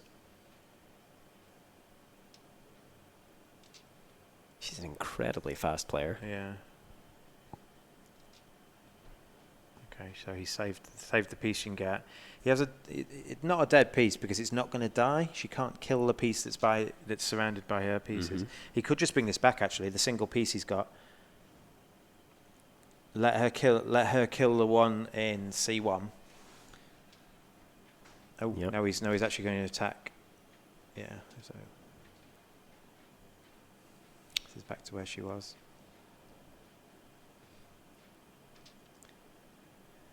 Given how calm and collected David was in the last game, going 4-0 down, do you think if he was put under a lot of more time pressure, as Nicola's doing here, that it could affect him?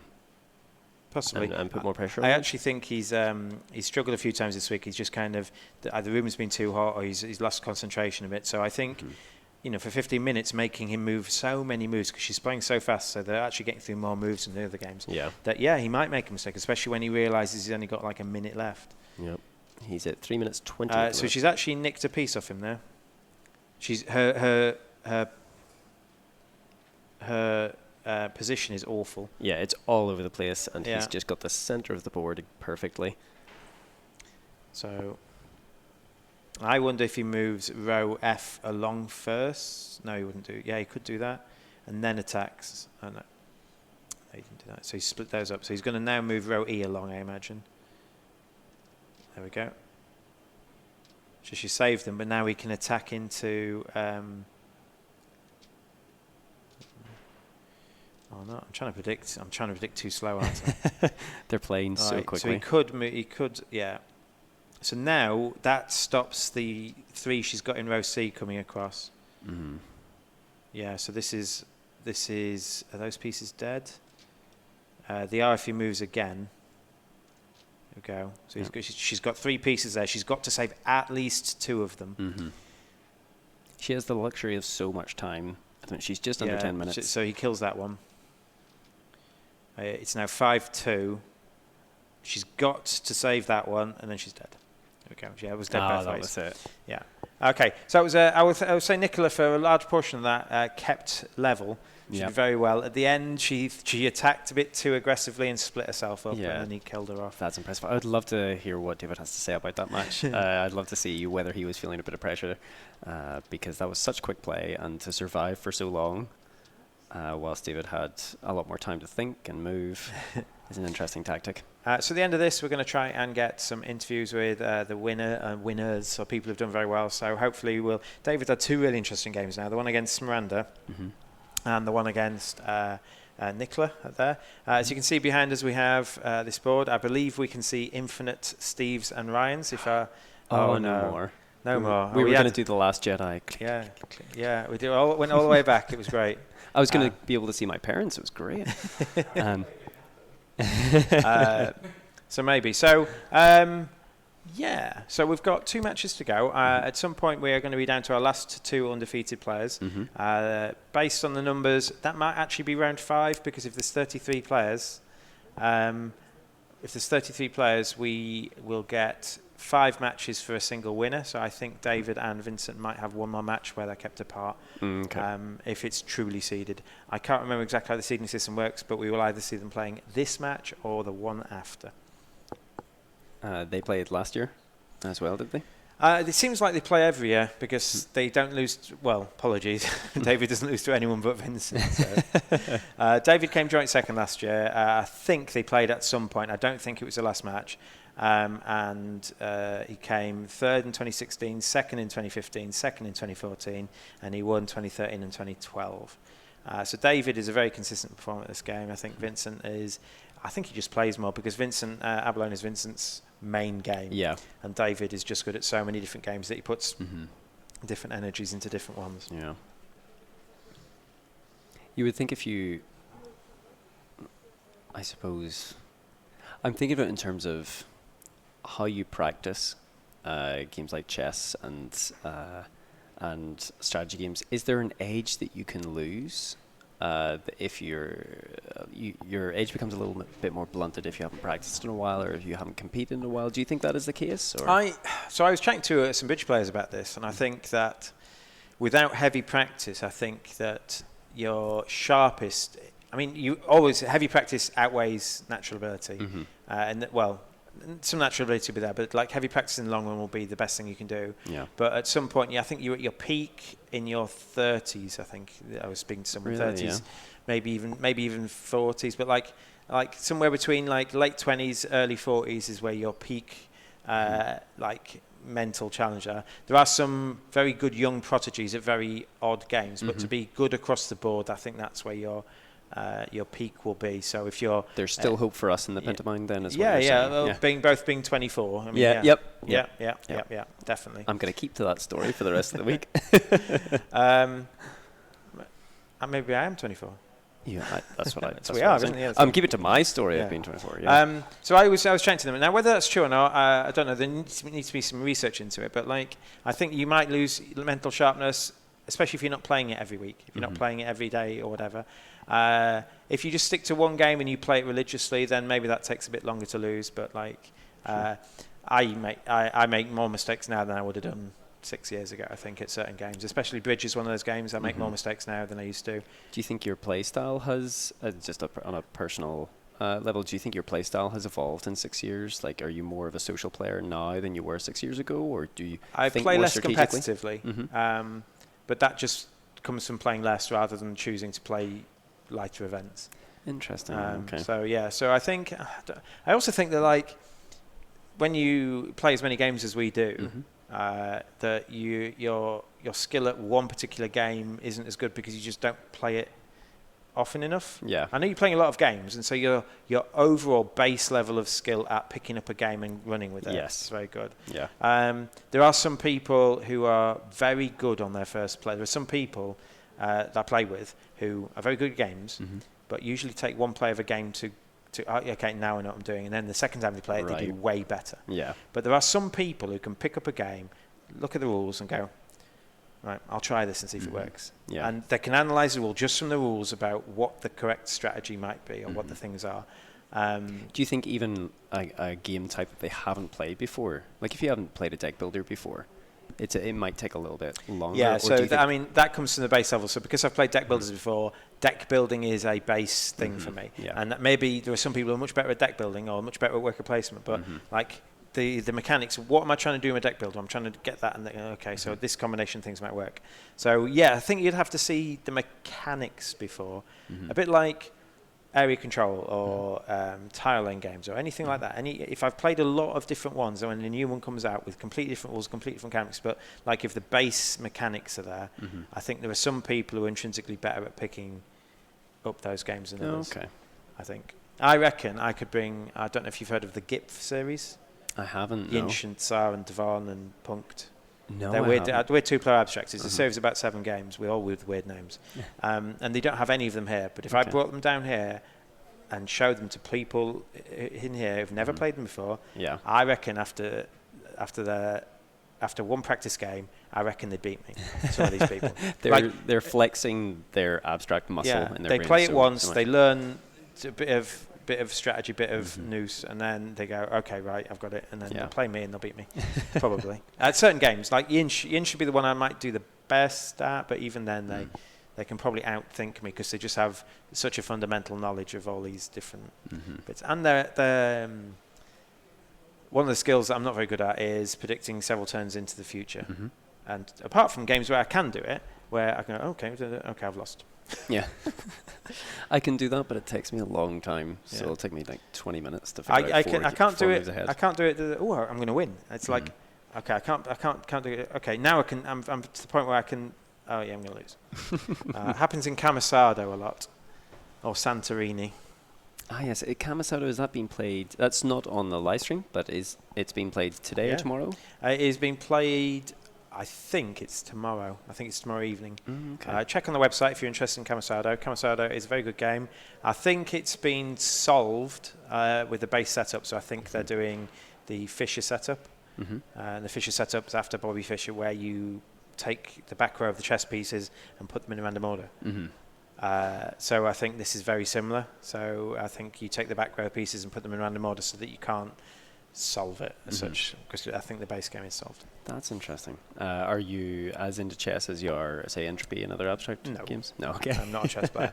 Like, chess is that epitome of of abstract games. In fact, this happens a lot of abstract games. And if you play against someone who's played a lot, you cannot beat them.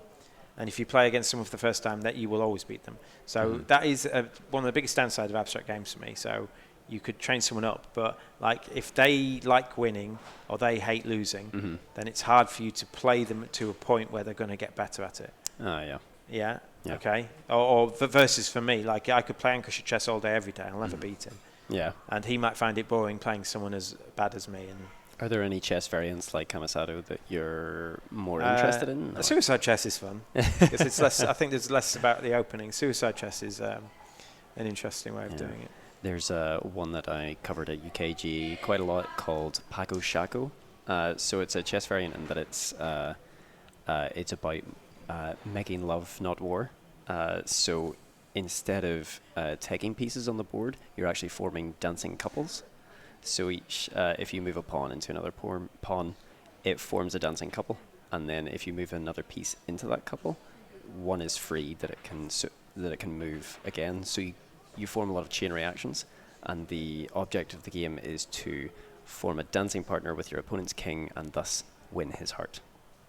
It's adorable and amazing. That's very good. I got chills all up and down my spine. So if you move a piece into a dancing couple, your piece from that dancing couple moves again, gets a free move. It gets a free move. Okay. So you can build up a load of chain reactions and have pieces bouncing across the board on just your one turn, but it's structuring your... do you have to have specialised pieces? Because you can't fit two pieces in the same space in a normal chessboard. Indeed. So they're pieces that are essentially cut in half. Yes, okay. But they have arms, as it were, that are kind of entwining around each other. And then you put them together. Oh, wow, that's lovely. It's a beautiful design. I'd definitely check it out. If you're into your chess variants, it's PACO space SAKO. It's in Esperanto.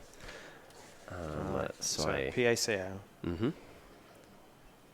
SAKO. I will just check that because... Paco Sacco. I will give that a go. Indeed.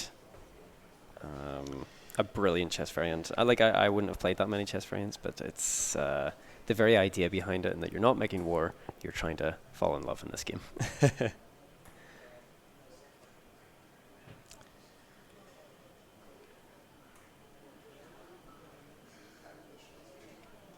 Paco Shaco.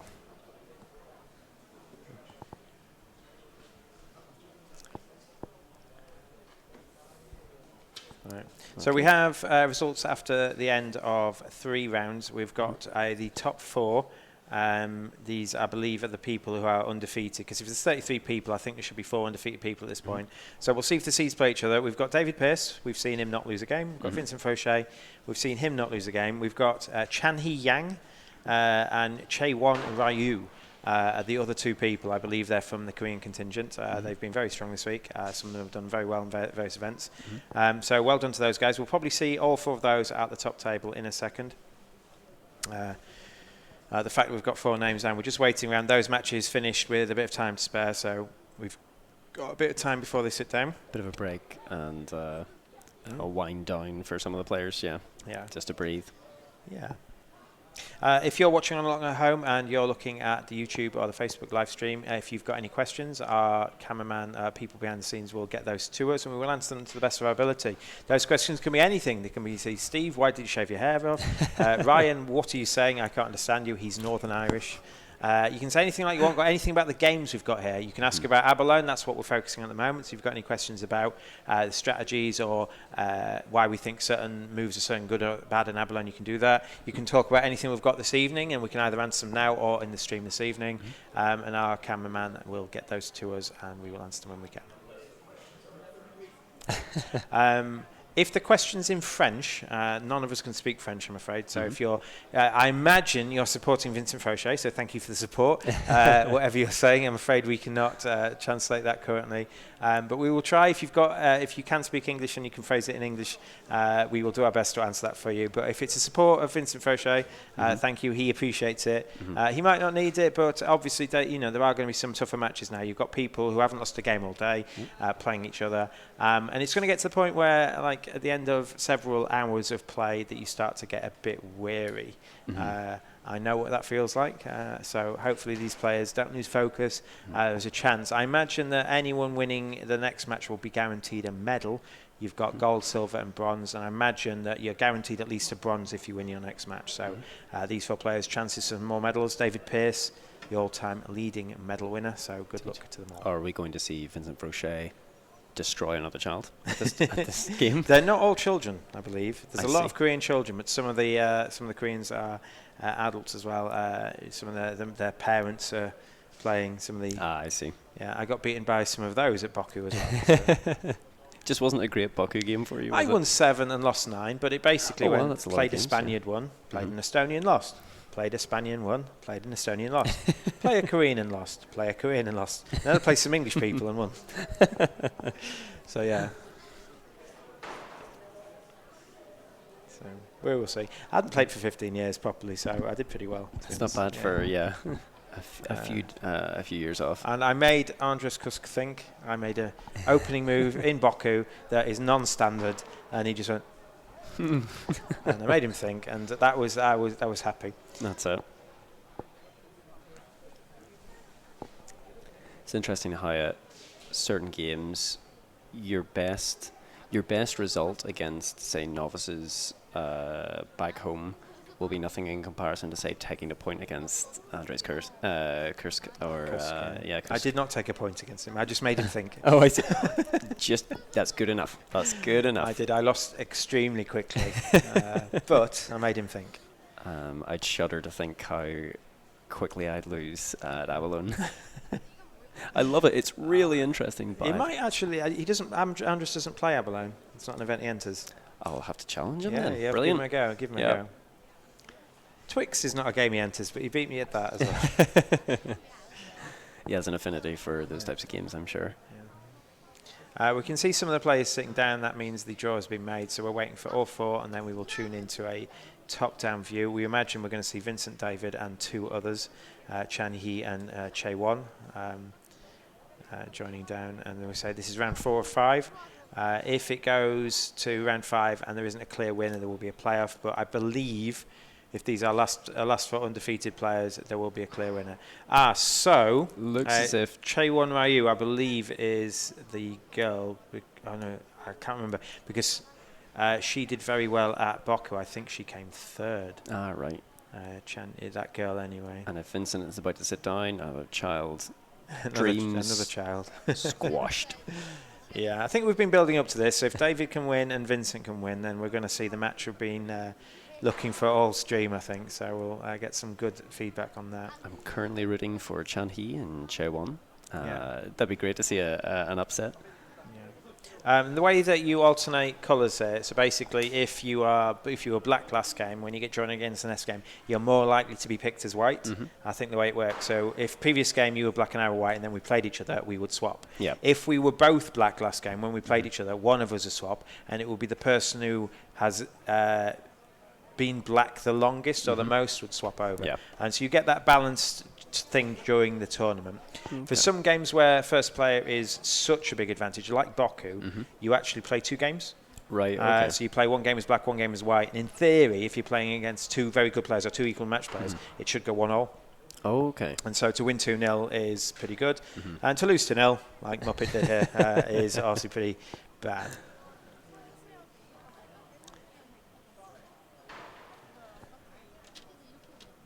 You can't start yet.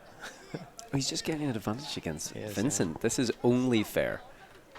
So I think Vincent was black. No, he was white. No, Vincent was black last game against the Korean lad, wasn't he?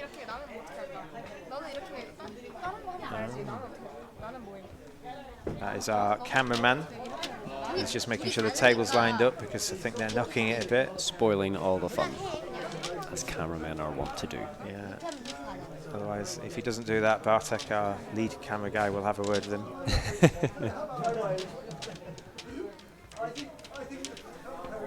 They can be tiring days, these. You've got, potentially, especially if you're playing the Penta, you've got 3 events, potentially, and each event can be 3 hours of some quite serious thinking. Yeah. I did an event yesterday called the Sudoku event, and I did it because I was asked to run it. I'm like, yeah, sure, I'll run that. I'm not doing anything else. I'll run that. So I sat down in a room for 3 hours, 15 minutes while everyone just did Sudoku puzzles. I'm like, oh, wow, well, I might as well have a go. So I joined in as well. I don't know where I came. One person left early. I think he just did the regular classic ones and left. So I think I did better than him, assuming I made no mistakes. But I actually don't know where I came. I think I must have come somewhere near the bottom of the field. Right. But there were 24 puzzles, and you had 3 hours, 15 minutes to do them, and it got progressively harder. So, yeah. So you can be quite thinky, and that was the first session of the day. So imagine doing that, and then playing Abalone for 5 rounds, and then doing something like backgammon or chess. Yeah. So as a part of going for the Pentamind, are you looking to schedule your matches and your times so that, say, one of your best games that you know you're going to do great at, Premiere event, there's lots of competitors, that you're going to make sure you have nothing before that so that you're fresh? Or are you going to try and schedule it that way? I think it depends on how seriously you want to take it. If I was coming for the week, I would want to play everything. Even if I got exhausted. If I was coming for the week and playing seriously, I would make sure I got early nights the night before where it really mattered. I might take sessions off, I think. Yeah. Especially sessions where I've got events on that I'm going to do well at.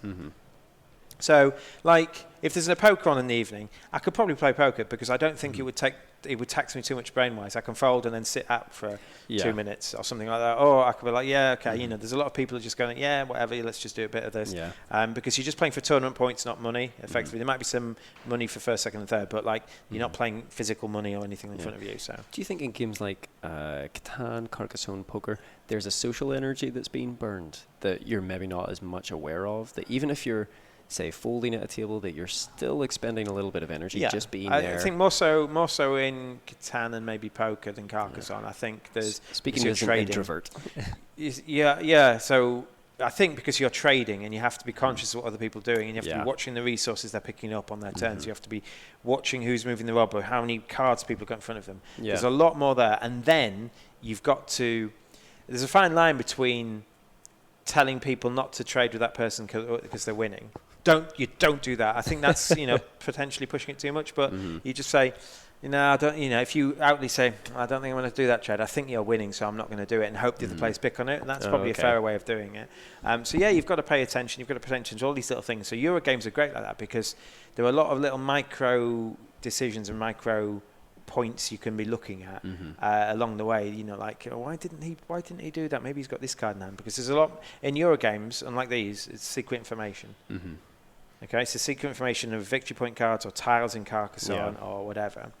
And so you've got to do a lot more, theorise. Why has he moved there? Is it because he's got this in his hand, or is he aiming to do that? And you're predicting what other people can do a bit more in here. Whereas here is thinking about all the different options they've got, working out which is best and seeing how you can counter it. That's not necessarily predicting what they're going to do, because predicting what they're going to do might mean you don't know what option's best because you don't know all information. Do you prefer perfect information games, or is that too generalized a question? Because there's so many great examples in both perfect information games and where you flip a card or you roll the dice, where there's an element of luck. So there is a third category as well. I think perfect information, hidden information, and luck. So if I was playing bridge, I've got some information. But my tactic in the game is to find out where the missing cards are. Find out who's got the missing cards, but there's no luck because they've been pre-dealt and they can't change. And if I do it the best way, I might win or whatever, especially if you're playing like a team event or something where their teammates can cancel out any lucky or unlucky hand you have. They can have the same chance.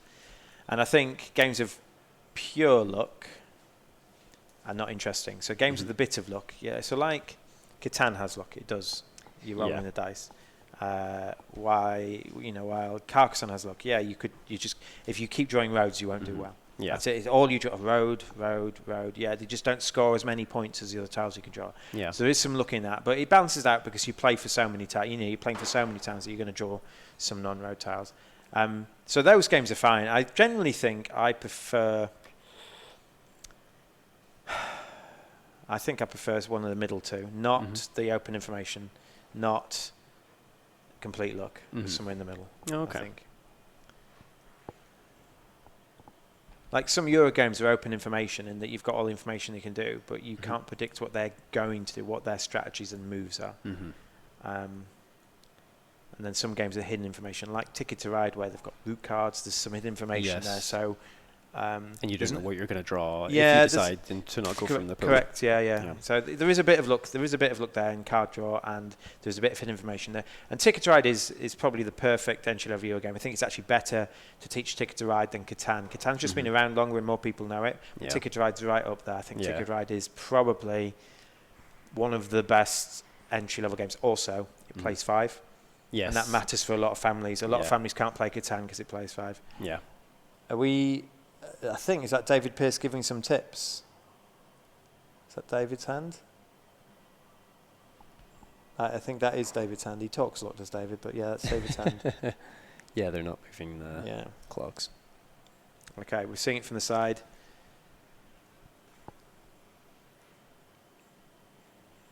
And do we know why we've not started yet? It looks like people have got their seating. Okay.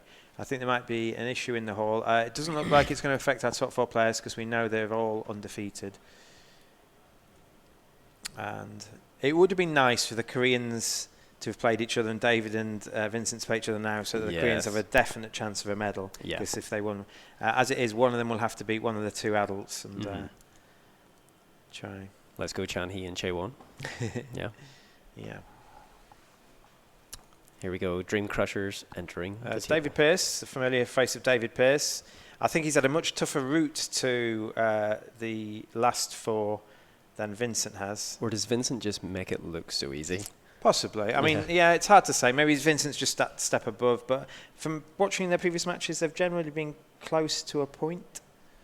But we'll see what happens. So, Vincent is... I want to see if Vincent does that exact same move that he did last time. All right, so they're both black. So Vincent and David, so... He's not going to because if we're just focusing on Vincent's game at the moment, which is on the right, we've got Chan-hee Yang and Chaewon Ryu. Chaewon Ryu, I believe, came 3rd in Boku. And Boku is an event dominated by Estonian, so she did very well there.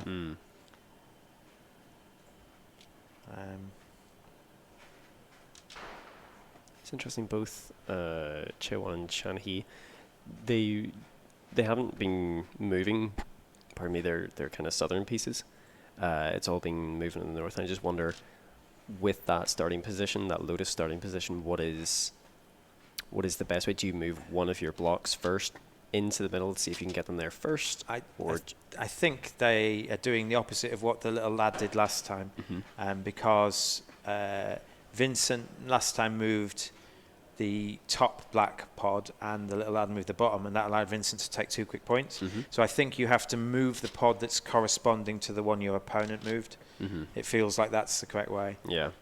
So Vincent's been unable to join his things up, but he's cut the whites into 3 bits. He's also taken that was point. A double attack, actually. He had 2 lines of attack to get that off. If he doesn't move it, because he's got the single white piece on F6, he can't actually attack the 3 that Vincent's pushing off with. So Vincent can safely just push another one off if he needed to. Yeah, so whether he takes another point, I do not know. He did last time. He took 2 early points last time. So whether he does it this time, because if he does, he's seceding the centre of the board to Chan-hee. So he's choosing not to do that. He's going back. Yeah, I mean, as we saw from David's second match, controlling the centre board is so important. Oh yeah, 4-0 down. He still controls the centre and is able to pull it back. Yeah, and having 4 in a row is bad, actually. You don't want 4 in a row because it's very hard to move them all in the same direction. You have to move 3 and then 1, or 2 then 2. So you're trying to, that's why that So perfect... you want to move in rows of 3. You want that perfect rhombus. Mm-hmm. That perfect rhombus, and then some pieces around that. You want to keep it in rows of 3 generally, because the fourth one's wasted and it's hard to move. So although David's black pieces are all together, the fact he's got 6 in a row isn't that great for him.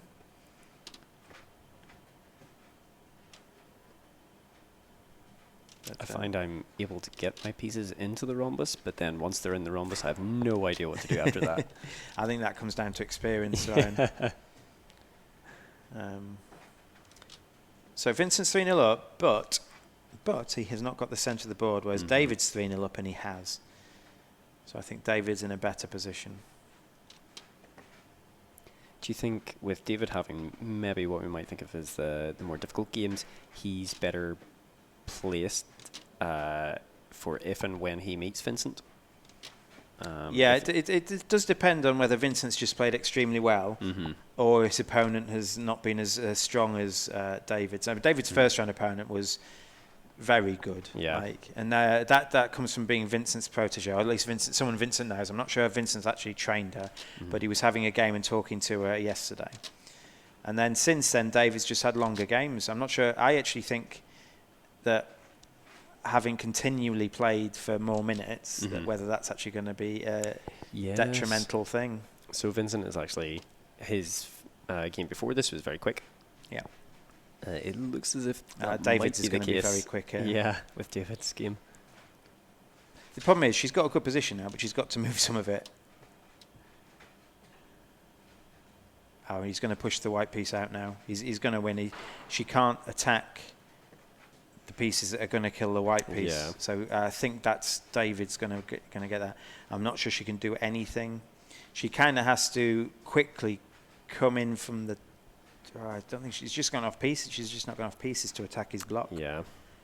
So I think we can, sadly for Chaewon Ryu, who did very well, who's done very well this week. Yeah. Four wins so 4 far. wins to get to this point. Incredibly impressive. In a good field. We haven't seen who she's beaten because we've stuck with David and Vincent throughout. But she's thinking about it. She's going to take some time because, well, she's got 12 minutes. Why wouldn't you? Yeah, absolutely. Maybe she'll frustrate David into a position where he'll forfeit. Maybe that's the next step. The Korean contingent, though, are in a really good position with so many young players. Like the next years that they come to the Wine Sports Olympiad, they're just going to get better and better. And they'll take more medal positions. I think it's great. So Vincent's got a chance to take a 4-0 lead.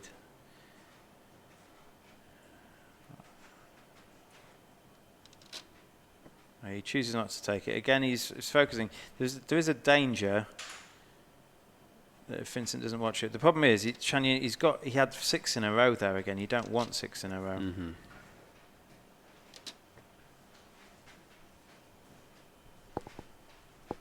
Okay. So we've got a question from Francois O. Hello, how many players in the Abalone tournament? Abalone tournament, I believe, had 33 players registered for it. That means there are at least 16 games going on at once. Should everyone have turned up? They were running out of boards, actually, when we were setting up. And that means we need at least five matches, potentially 6 based on weird things, but at least 5 matches to get to a winner. So there were lots of games going on. There were 5 rounds with 33 players in. Which for one of the 2-player games is one of the bigger fields we've got here. We've had 59 players for Catan, but some of the other games, the Boku had about 33 players as well. So yes, if that's answered your question, hopefully. Yep. Abalone is one of our premier events. It is. So that matters for, one, it's the World Championship of Abalone, so people will be coming to England just for this. If you're an Abalone player and you play competitively, you'll be coming to England for this because it is the main event for the Abalone World Calendar. There are some other events around the world that play Abalone, but this is where they choose to play their World Championship. So that's that. And the Premier event means another thing as well. It also means it counts extra for the Penta Mind Sports Olympiad, which during this week is the player who has the best 5 performances, and it just gives them slightly more points if they enter it and do well. I think it's game over for Chaewon. Yeah, I think so. There's nothing really. There's nothing she can do. No. It's deader than dead can be, I think. Yeah. And all in that side of the board, all the pieces were. Yeah, I think that was her second pod of white pieces. Yeah. has just been shredded to bits. That's interesting then, because both players didn't move those for quite a while. Yeah.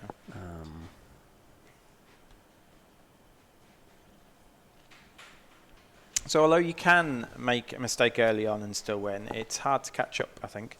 So it's very hard for her to catch up once David had that block. We've got a second question from George Durand. Do you have any great anecdotes, witticisms about Vincent Fauché, the actual best Abalone player? Thanks.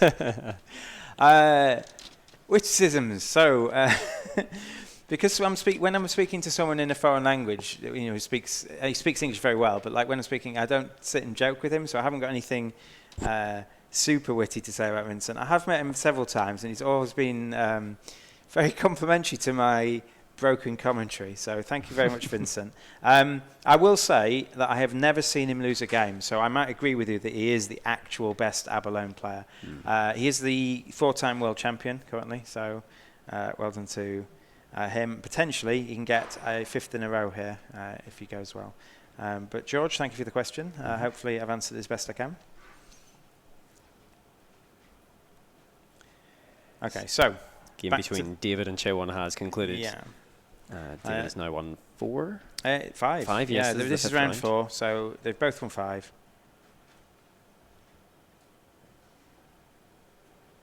Yeah, and it must be really hard playing such a good player and them going as black, because black has an advantage. It definitely does.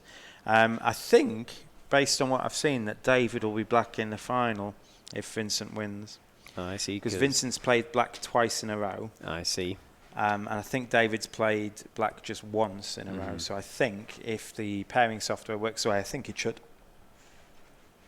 Vincent will be white in the final. Let's see how he does from there. Positionally, what do you think of Chan Hee's 5 in a row there? How helpful is that for him? It's awful. I mean, he can push that one piece, but then it's so easy to just move it out of the way. You want to be pushing in a block. You want to be pushing from this direction and this direction and this direction, because if you've got several different directions you can be pushing in, they can't just move it one space or the other out the way. You might think, brilliant, I've got a big long line, and you push and you push and push, and all they do is either hit your 3 from the side or just move them out the way. Yeah. You can just be taken out from a different line. That's what's so interesting about this, is that there are 3 axes of movement.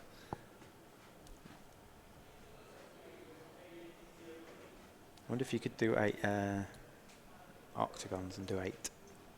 So 4 axes. I'm sure that exists somewhere. I'm sure a variant is... The issue is regular octagons don't tessellate. that's true, yeah. So I'm not sure that would be helpful. That's my... Did you know what I used to teach? Maths. and you say, you don't think regular No, octagons I'm tessellate? pretty sure they don't. 135 doesn't go into 360, so... Sorry, that's I've geeked it up too much. Let's go back to Abalone. Now that's not geeky. Yep, much less geeky. Yeah. There's Vincent on the right, and I think we've lost the names actually, haven't we? There we go. This is Chan Hee. Chan Hee, yeah.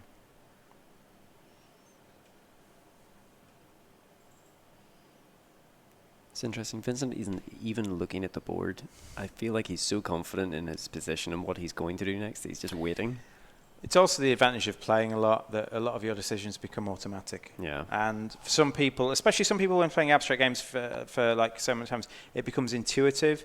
This is the type of position I need to get to. So my players, just try and get it to that type of position. So it becomes very intuitive. There aren't any... So if you play bridge, there are a lot of technical decisions and technical hand plays, and like there's books and books on card play techniques, and a bit like chess, there's lots of technical things, and Go, especially Go, lots of technical little plays that all have different names. So this position means that, and that position means this. But I imagine this is a much more fluid game. There aren't necessarily the same. I might be wrong here, and please correct me if you do that. And I know there's a lot more Abalone strategy online than I not care to admit, but like take credit for. But But yeah, so this particular case, you need all your pieces together. So, what move on the current board can you do to do that? Is my opponent about to knock mine off? No. Well, can I push mine together? Shall I do that? Can I split theirs in half? So, yeah. I will say, if you're looking to get better at Abalone, there is an app on the Google Play Store that I've been playing myself, and you can play from a variety of different starting positions, and that can introduce you into how you can move your pieces in interesting ways and form them into packs and blocks. So you can get that. I think Asmodee Digital has released that on, I imagine, the iStore as well. So Chen He, if he wants to, will actually take a piece of Vincent. The piece on C7 is dead. Cannot be saved. Although there's a few pieces of Chen He's dead as well. What's interesting is that all the Korean players that we've seen, when there is a dead piece, they haven't usually gone for them. They've always gone for position over easy pieces. I think you've seen that from David as well. David did the same. Vincent seems to be a lot more attack-minded. Yeah. I mean, he's still got a position. He's still got like that block of blacks on the right-hand side. So there we see Chan He is moving into more of that kind of hexagon form instead of taking the easy point.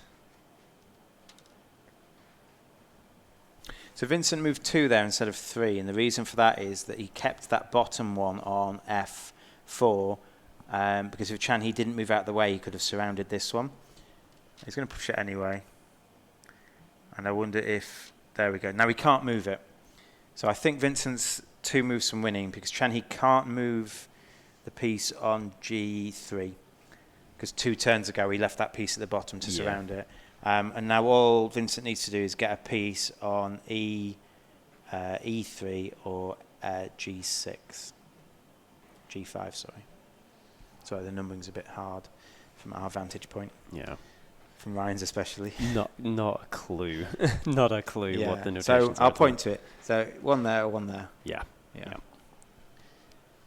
So I think it's 2 turns away. Chan He might as well try and take a piece off, get a point. But I think Vincent's 2 turns away is basically going to move a piece onto one of the black pieces onto E3, and then he's going to win. So that will mean David Pearce and Vincent Fauché. Yeah, we will see another match, and the match that we see on table 2 in the next round will be probably for a bronze medal. I imagine Vincent and David will be silver and gold. It does depend on tie breaks, but usually the people who've gone undefeated longer have better tie breaks because they've played stronger players. They've played other people who have been undefeated. And that's game. There we go. Handshake, there we go. Yep. Well done, Vincent. Well done, Chan He. Yep. 1-6-1. Chan He could have got a couple more, I think, towards the end, but he tried to get back in the game. Yeah. Which is really respectable as a younger player, not going for those easy points and just going... They must be taught really well just to focus on their positions. Yeah, there were some very good games. If you played them, any of the Mensa connections, they just dominate that event. Right. They play that more than we do. And we have some very good games players over here, but they absolutely dominate that. So we've got about, I think they finished with about 16 minutes left, so we've got about 15 minutes for the final round with David and Vincent. They're both currently undefeated. We're just going to go for a quick break, and now we're going to put the Penta standings on the board for you, and we'll be back with you in about 5 minutes, if that's okay. If you've got any questions, please put them in the forum, and when we come back, we will have a look at them, read them out. If you've got any questions at all about Abalone or anything else, please pop them in YouTube, in the chat comments, or on Facebook Live now. If we can just have a look at those standings.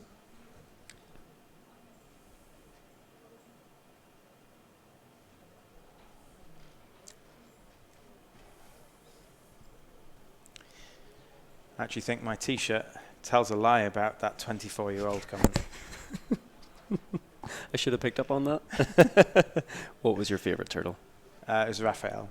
Really? I hated Raphael. I hated him. He was the douchey one. Yeah, he was. We're going to be back in about 5 minutes' time, guys. This is just the current standings of the Penta. This is the overall competition to be crowned the winner of the whole Mind Sports Olympiad. Effectively, your best 5 events count. Certain restrictions as to what sort of events you can have on there. But here are the leads again. A score of about 480 or higher will probably be needed to win gold. Last year it was over 500. So here's the current scores with about half of the events played nearly.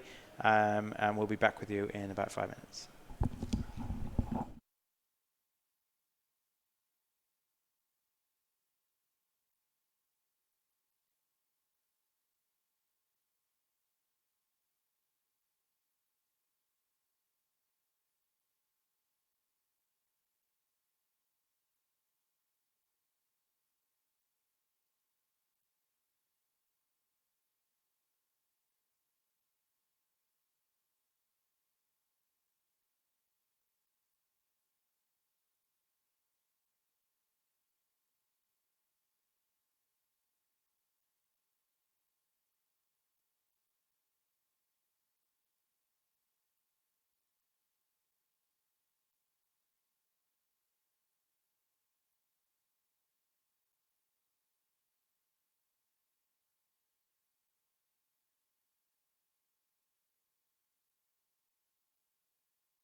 Hi, welcome back. We're here with one round left to go in the Abalone World Championships here at the Mind Sports Olympiad 2019. I'm Stephen Ryan.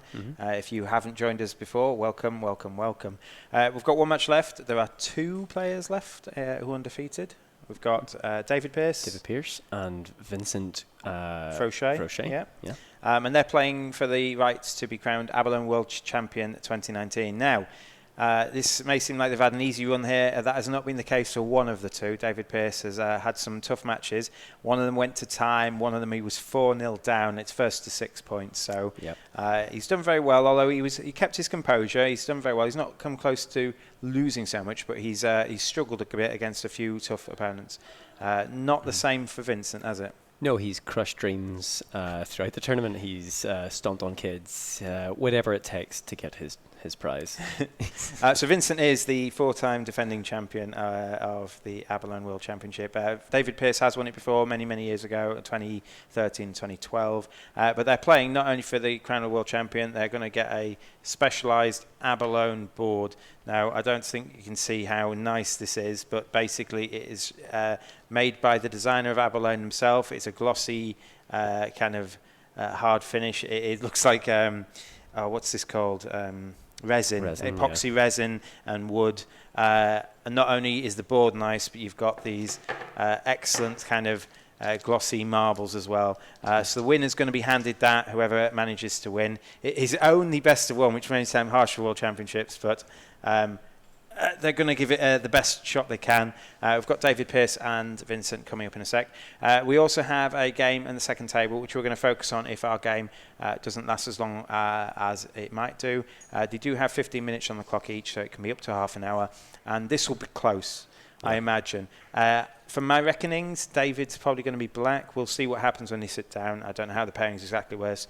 But from my reckonings, David is going to be black. I'm having a nod from behind saying that is the case. So advantage David. Apparently he told me when I had dinner with him earlier in the week that he keeps being unlucky and being drawn against white against Vincent. So there is a slight starting player advantage, and I think David might hopefully put him on a sort of a closer level keel with Vincent. We are going to get to speak to both of them afterwards regards to the result. We can see a match at table 2 as well. We can see that Nicola, I believe, is her name, and I don't know the gentleman on the right, but we'll see how that goes. So we're going to go down to an overhead view, and we're going to talk about this. So we're looking at the screen behind us just so we can see it in a bit more detail. So we're going to refer to things on the screen. But we're focusing mainly on the game on the right. We will focus on the other game. It's Nico O'Bracken. I'll just mention him. He came second 2 years ago, so he has got previous pedigree in this event.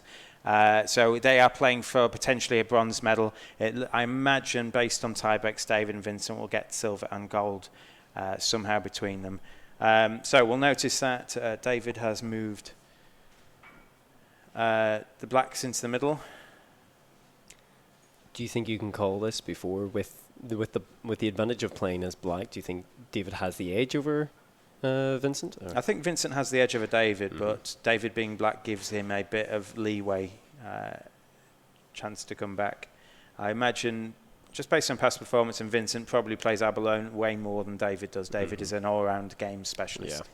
That David probably is up against it here. Do you think they're going to go for early points, or with Vincent being so attack-minded, do you think they'll go for early points, or what is it I all will positional? say David will do his utmost not to let Vincent get the centre. If Vincent gets the centre, he will win. David knows that. So David, I think I was Andres or someone was quoting Andres, said Andres played Vincent one, Vincent got the centre, and Andres went, well, I just can't win. And Andres is a very good games player himself, so we're looking at that. So David's going to try his best to try and get the centre first. And we haven't seen Vincent play on the back foot really all games. He's had disjointed games, but he's been able to pick off other stuff as well. And he's won his games by large margins. I think so. He's won a few of them 6-0. Could have been 6-1 if the children had taken a point off him, but it didn't. It wouldn't have mattered. Kudos to them for keeping their positional focus. So we were talking earlier about how to stop black getting in the middle, and one of the ways to do it is to come at black from both sides. So Vincent's coming in on row D, potential to take the black out, and David has moved over a bit, so if Vincent moves row D across, David can break up that row of 3 with the row that starts on B3.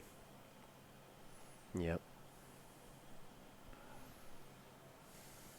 Do you think Vincent would have any advantage in trying to break up that kind of northern black block there by moving across in row D? I don't think there's any desperate need to do so at the moment because David's not close to joining his pieces up. I think Vincent's just got to watch out for that and stop it when it comes. If David pushes the piece on D5 downwards, it's going to end up being in the middle of Vincent's, in the middle of David's block of black anyway, so I'm not sure that's what you want. Meanwhile, in the other game, it's going lightning fast for Nicola. As we've seen in her other game, she's barely expended a minute. Well, the fact that she's on this table means she's only lost one, so she's only actually lost to David. And Nico, I think he must have lost. He was seeded 3rd, so he must have lost an earlier round to not one of these two because we haven't seen him play them. That dropped him out of the seeds. Because he was seeded to meet David in round 4, and he didn't play David, so he must have lost an earlier game.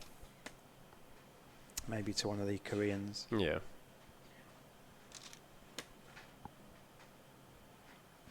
Very slow-paced game between Vincent and David. But yeah. Like I said earlier, you can make a mistake and come back from it, but probably not against either of these two. So I just don't think David can risk making a big mistake early.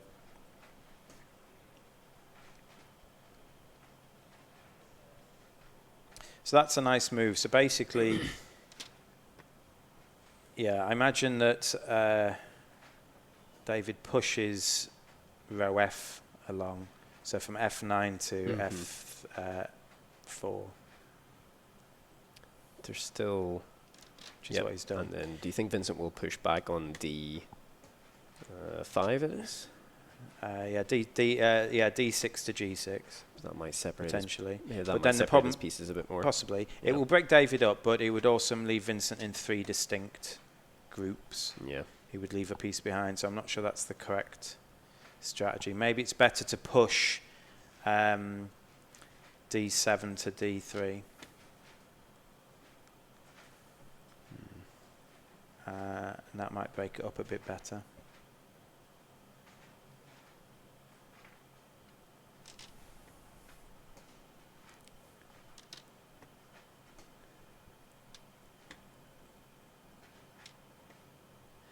He didn't want David to continue pushing on row F, I think. That's why he's moved there. Yeah. Because if David pushes on row F, he connects his pieces together a bit more. It's then easier for him to join up the ones on row H. Yeah, and he starts to take the centre a bit more. Yeah. I mean, there's a chance this game goes to time, you know. Yeah, this is a super positional game. It doesn't look as if Vincent's going on the attack at all. He's just trying to secure the centre as much as possible and join his blocks together. Yeah. And I think this means that Vincent has to move the one on H5. I think he... I was about to say because G is looking pretty... H4, sorry. Yeah, he's chosen not to. Oh, he doesn't. Oh, this is fine, because then if David moves across on row G, then Vincent can just bring it back. Yep. He's also done that. That's quite a nice move, actually. Through C6, he'll push down. Yeah, but he's also done it so he's connected his pieces back up. So now he can push down. And that would leave him...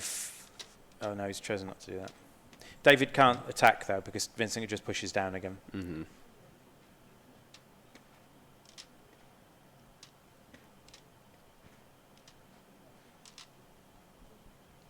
And notice he could have moved 3.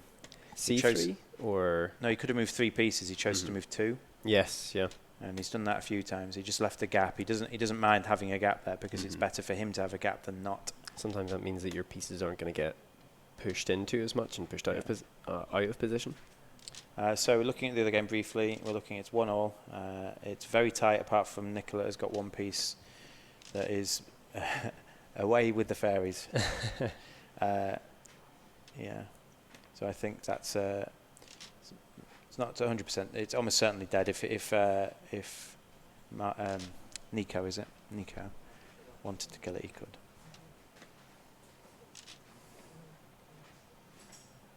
It's interesting how she's maintained that rhombus form through a couple of different types of attacks. Mm-hmm.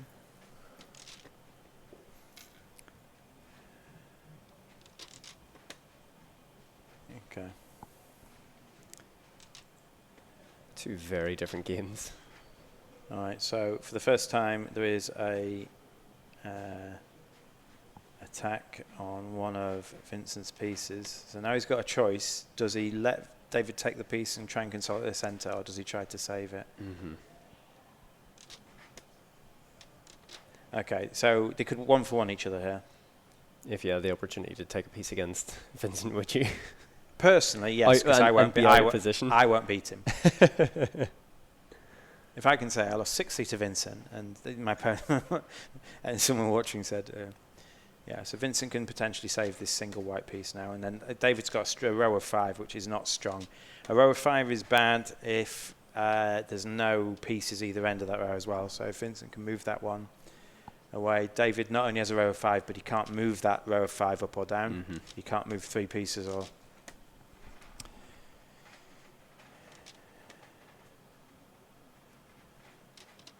Okay. I don't think David will take the piece. From seeing him before, I think he's too worried about Vincent controlling the centre. He would only have to move two pieces out. He would. And there's quite a lot of space in that left-hand side for them to join up, say. The danger with row F. Yeah, but the danger of moving the 2 pieces is the group of 4 white ones at the top have then a gap to move into to join it with the rest of the white ones. Yeah. So I'm not sure that's the correct thing. Effectively, he could move the 2, and then Vincent can move B4 to C5, and then have 3 in a row and start. Yeah. Probably wouldn't do that. She probably would move both of them. It's hard to see what he'd do. So I honestly don't think David will do that. Mm. This could be decided on time, you know. Yep. David is down to 9 minutes. And there's not been a piece taken yet. No. And the other game, Nicola is 2-1 up. She is. That came around quickly, didn't it? Yeah. And still she has so much time left. In theory, it's 2-all because there's a dead piece there. Yeah.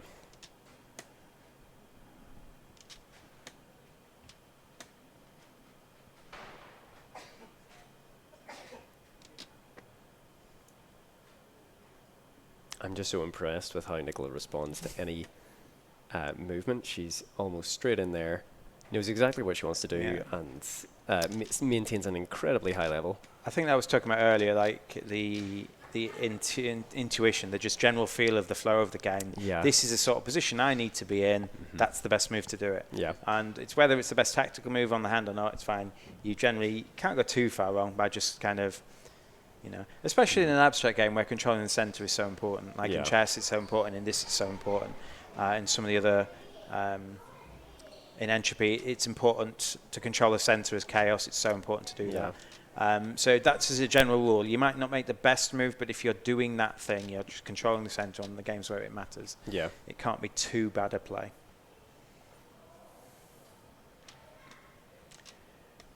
So I wonder if Vincent moves C2. No, he didn't. Yeah, so if David pushes along row F, Vincent goes C2 to G6. So if David does that, Vincent does that. Yeah. So I don't think David can attack the row F. I'm still thinking about row C. See, I was just thinking that move C. Yeah. That joins his pieces up and makes him a little bit stronger. But yeah, well done. Well spotted. He could have moved 2 as well. He could have moved these 2 to there. Yeah. He's done it in such a way he's joined all but one of his pieces. I mean, Vincent has a chance to take one of David's. David's had a chance to take one of Vincent, but you can see these 2 great players. So that's a bit of a better move because now Vincent can attack that piece and keep his pieces together. But notice he only moved 2 again. He's keeping these 2 here. He's keeping the 2 on A4 and B5 isolating to attack. those. Yeah. Yes, and to attack if David went the other way on row C. Yeah. So the one on A4 and B5 can attack it and stop him killing a piece. Yeah. Do you think is there much merit to Vincent's pieces on A and B, A4 and B5 moving down to join up with those? Is there much merit to that, do you think, or?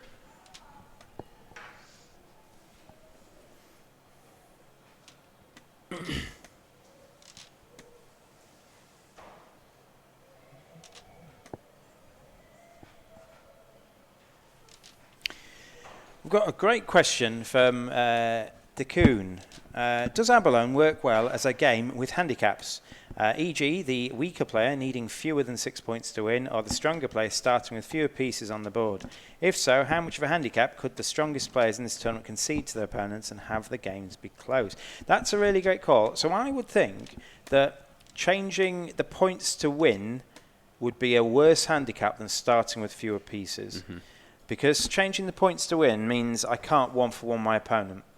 Yeah. Because I'm at a disadvantage. So if I need 5 points to win and you need 6, mm-hmm. I will happily 1-for-1 you all day. Yes. And now that changes the strategies of the game. Mm-hmm. So I would imagine that would not be a fair handicap for anyone but the super strong, like if the skill disparity was so big.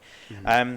But starting with fewer pieces might be a possibility. So if you get the app that Ryan has, mm-hmm. it's got so many different potential starting things. There might be one of those where you could arrange it out in a way and take one piece off black, say. Yeah. Where it then becomes a handicapping system. So if you handicap to you want one for your piece. Yeah. You still need to get to 6. We've seen David, he was 4-0 down, but because he had all these things in the centre, he'd lost 4 pieces, he still managed to win earlier. Yeah. I think there's scope as well to design starting positions for both players' pieces that you can have asymmetric scenarios that will test, say, a weaker player's ability to take the centre ground and against, say, Vincent, who will find a way to move his pack and join them up. Yeah, so there could be a third way to handicap it, is you have an asymmetric starting position. Yeah. So you could have black starting in the middle, mm-hmm. white starting 2 blitz near the edge, yep. and black has to, or white goes first or something like that. Yeah. So that's a possibility. I imagine these two, I imagine any sort of handicap would swing it. Yeah. So it would be, but maybe some of the games we saw earlier, maybe Vincent versus some of the Korean kids earlier, maybe he could have started with 1 or 2 fewer pieces and it'd be a closer game. Yeah. Or something like that. So, yeah, that's a great question. So there are 3 ways to potentially handicap. I think 6 points to win shouldn't change, but fewer pieces could possibly, or different starting setups could possibly. I imagine the easiest handicap you can do with the current set and the current rules is to let the weaker player go first. Yep. That might be the easiest way to do it, but that would be potentially unfair in a tournament scene. Yeah. Dickon, that's probably the longest question I've answered, and it was a great question, so thank you very much for that. I have been, in between you answering that question, I've been stealing glances back at this, and this left-hand game has just been turned, not necessarily turned on its head, but how Nicola has managed to combine all her pieces together into almost one block again is amazing. She had 4 different groups of pieces, and now she's centered them all into 2 different blocks. It's amazing. They must have had 3 times as many turns. Yes. And what's interesting in this game, again, still no piece has been taken, but Vincent has had the opportunity to take one of David's, and David's managed to save it, and they've moved around a little bit, but they're both fascinating games in their own right. Yeah, they're both going for the rhombus. Nico's got a rhombus. Yeah, I wonder if you just try and kill that. Yeah. So we're going to focus on the gold medal match and the World Championship match as well. David has all his pieces connected. Yeah. So you'd say you'd advantage David here. With one exception, he's got 2.5 minutes less on the time bank. Yes. So I actually think my prediction is David's going to lose on time. Right, that's interesting. I think that's my prediction. You have 15 minutes and he's used 10 and he hasn't taken a piece. Yeah. So I don't think he's going to get to 6 pieces quick enough.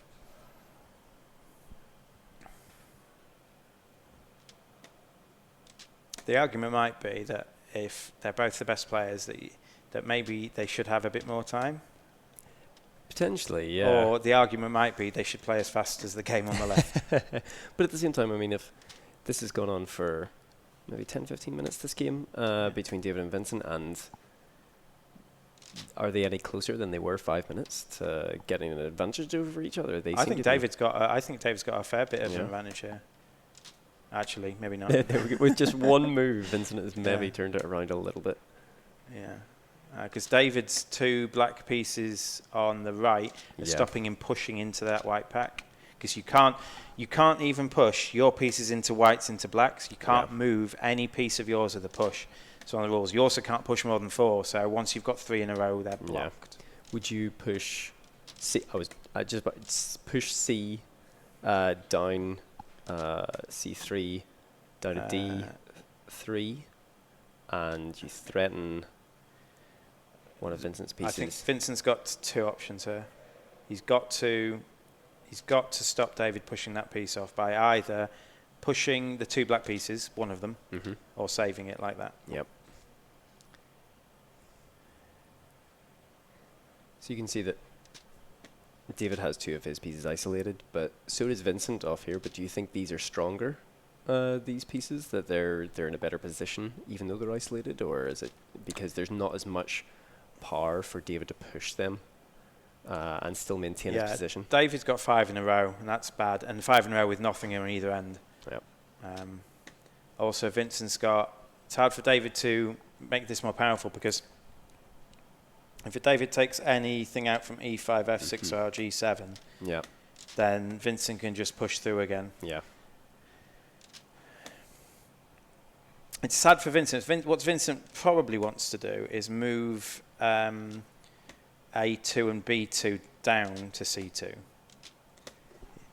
Yeah. Because then these 3 can push in and not leave one stranded. Yep. And David can't push this way. So David's 1-0 up. I think if it goes to time, it's not who's currently winning. Yep. It's the person who runs out of time.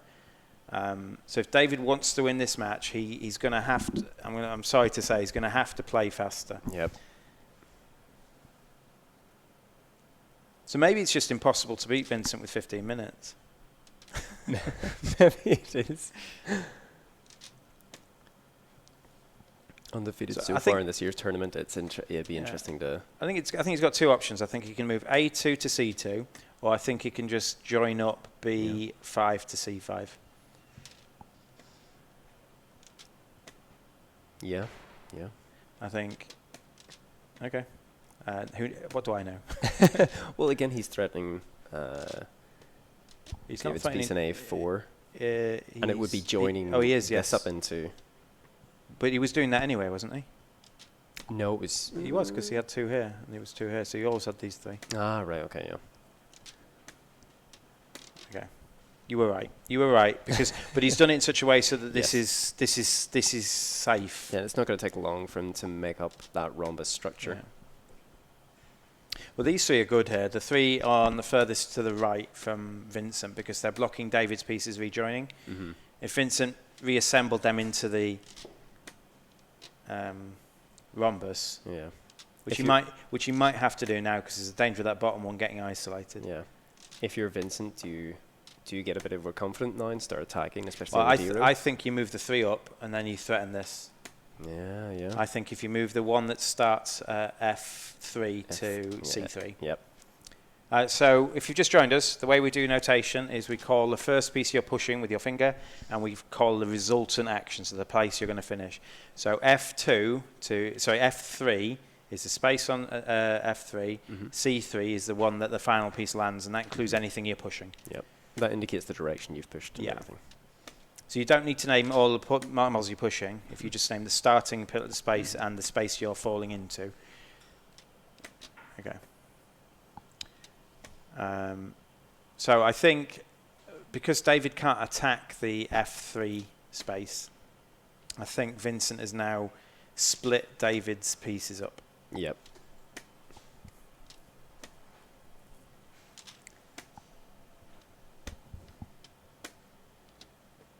So I think Vincent will now join the 3 pieces up. He still threatens to kill the 2 at the end of row C.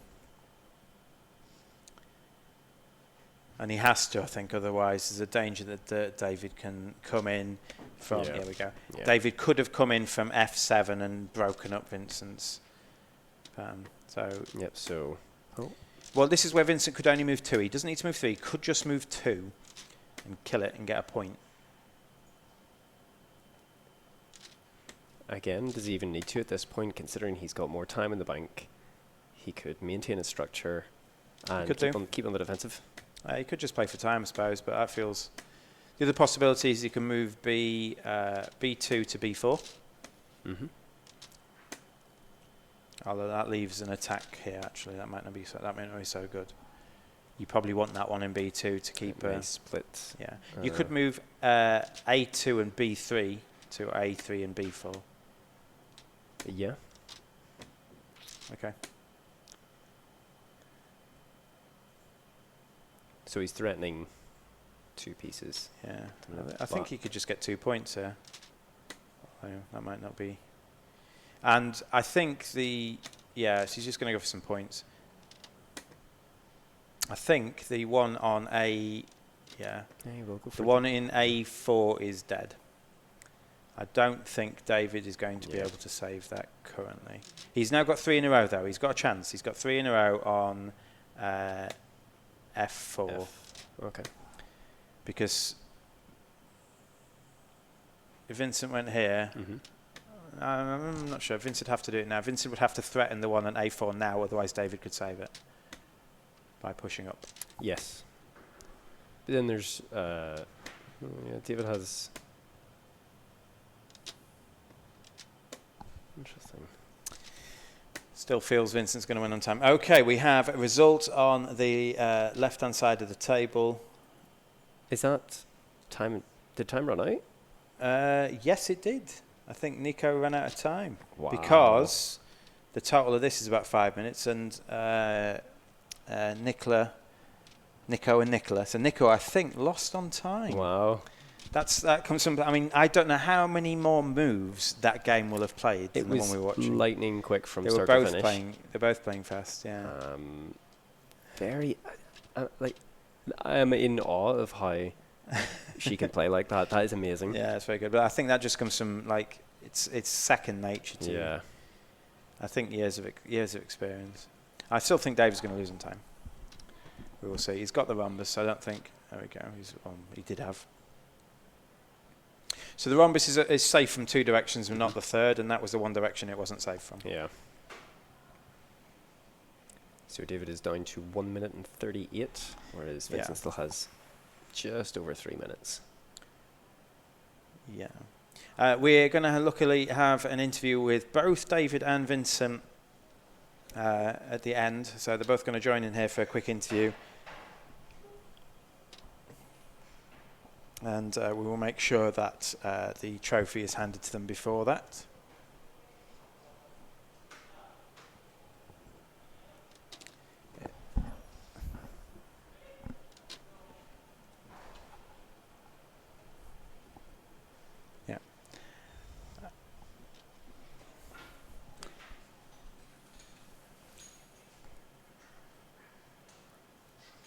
So it's Mr. Peace looking around. It is 4-1. Doesn't look good for David, I think. No, I think it's a Vincent win. But it's been close. David had chances. David was in there. He was in there. It took a long time. It took close to 15, 20 minutes before a piece was taken. Yeah. A very positional game. Both players just looking to find that centre ground, but they were all snaking around each other. It was very interesting. Yeah. A lot of manoeuvring into a position where I think you're going to see a lot more. You're going to see a game now that's much quicker, much closer to the game on the left where Nicola and Nico were playing. I don't know what the tiebreaks are going to be, whether Nicola will win a medal or whether it will be one of the other 4 points going to the match will win one. We'll see. I don't quite know how many people were on 4 going to this, but as soon as we know the standings, my colleague here will go and find them for you while I interview Vincent and David.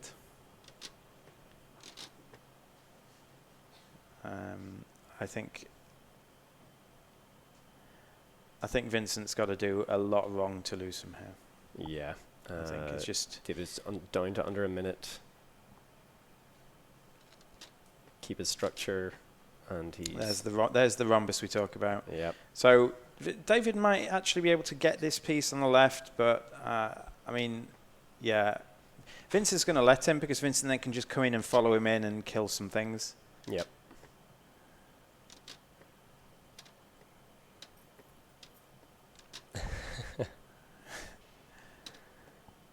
He's going to let him kill it now. Oops. That's the first time we've seen that, actually. Yeah, It's slipping the marbles. The way the boards are made is very good. The divots work very well. It's very hard to make a bad push. I think, yeah. I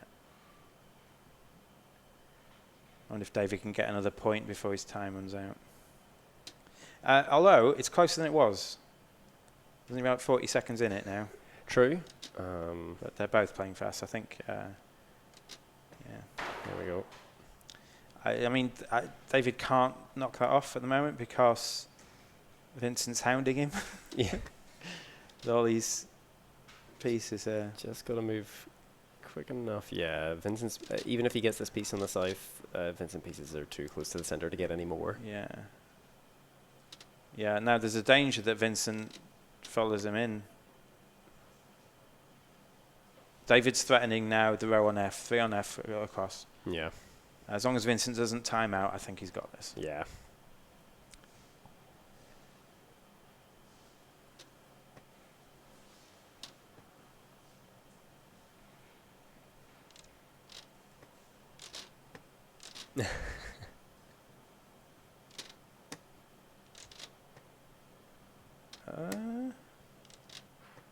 Oh wow, he might That's actually get... fascinating. Yeah, he's gonna... Oh. There we Game. go. He actually won with 3 seconds remaining. That is amazing. So what's going to happen is we're going to get an interview with both David and Vincent. Vincent will be handed with an award. Like always, David always analyses. You can see on the screen here. He will always analyse plays he made, mistakes he made, stuff, tactics. I think he's a very gracious in defeat, is David. He might not be super happy, but that was a really good game. We thought he was going to lose on time. My prediction was wrong. Vincent managed to beat him, but only because he potentially sped up towards the end. You're only 3 seconds out. I was. So congratulations to Vincent Fauché, a 5-time in a row world champion of Abalone. We're going to get to speak to both men in a sec. I'm going to send Ryan through next door to send them through. If also Ryan can find out who came third, that would be great. Because it looks like I've got a really powerful but yeah. but it doesn't play out that way. That was where you wanted to go. I need to look at it again. I'm not sure. I'm not quite awake enough to be able to play it. But yeah. No, I have no more excuses.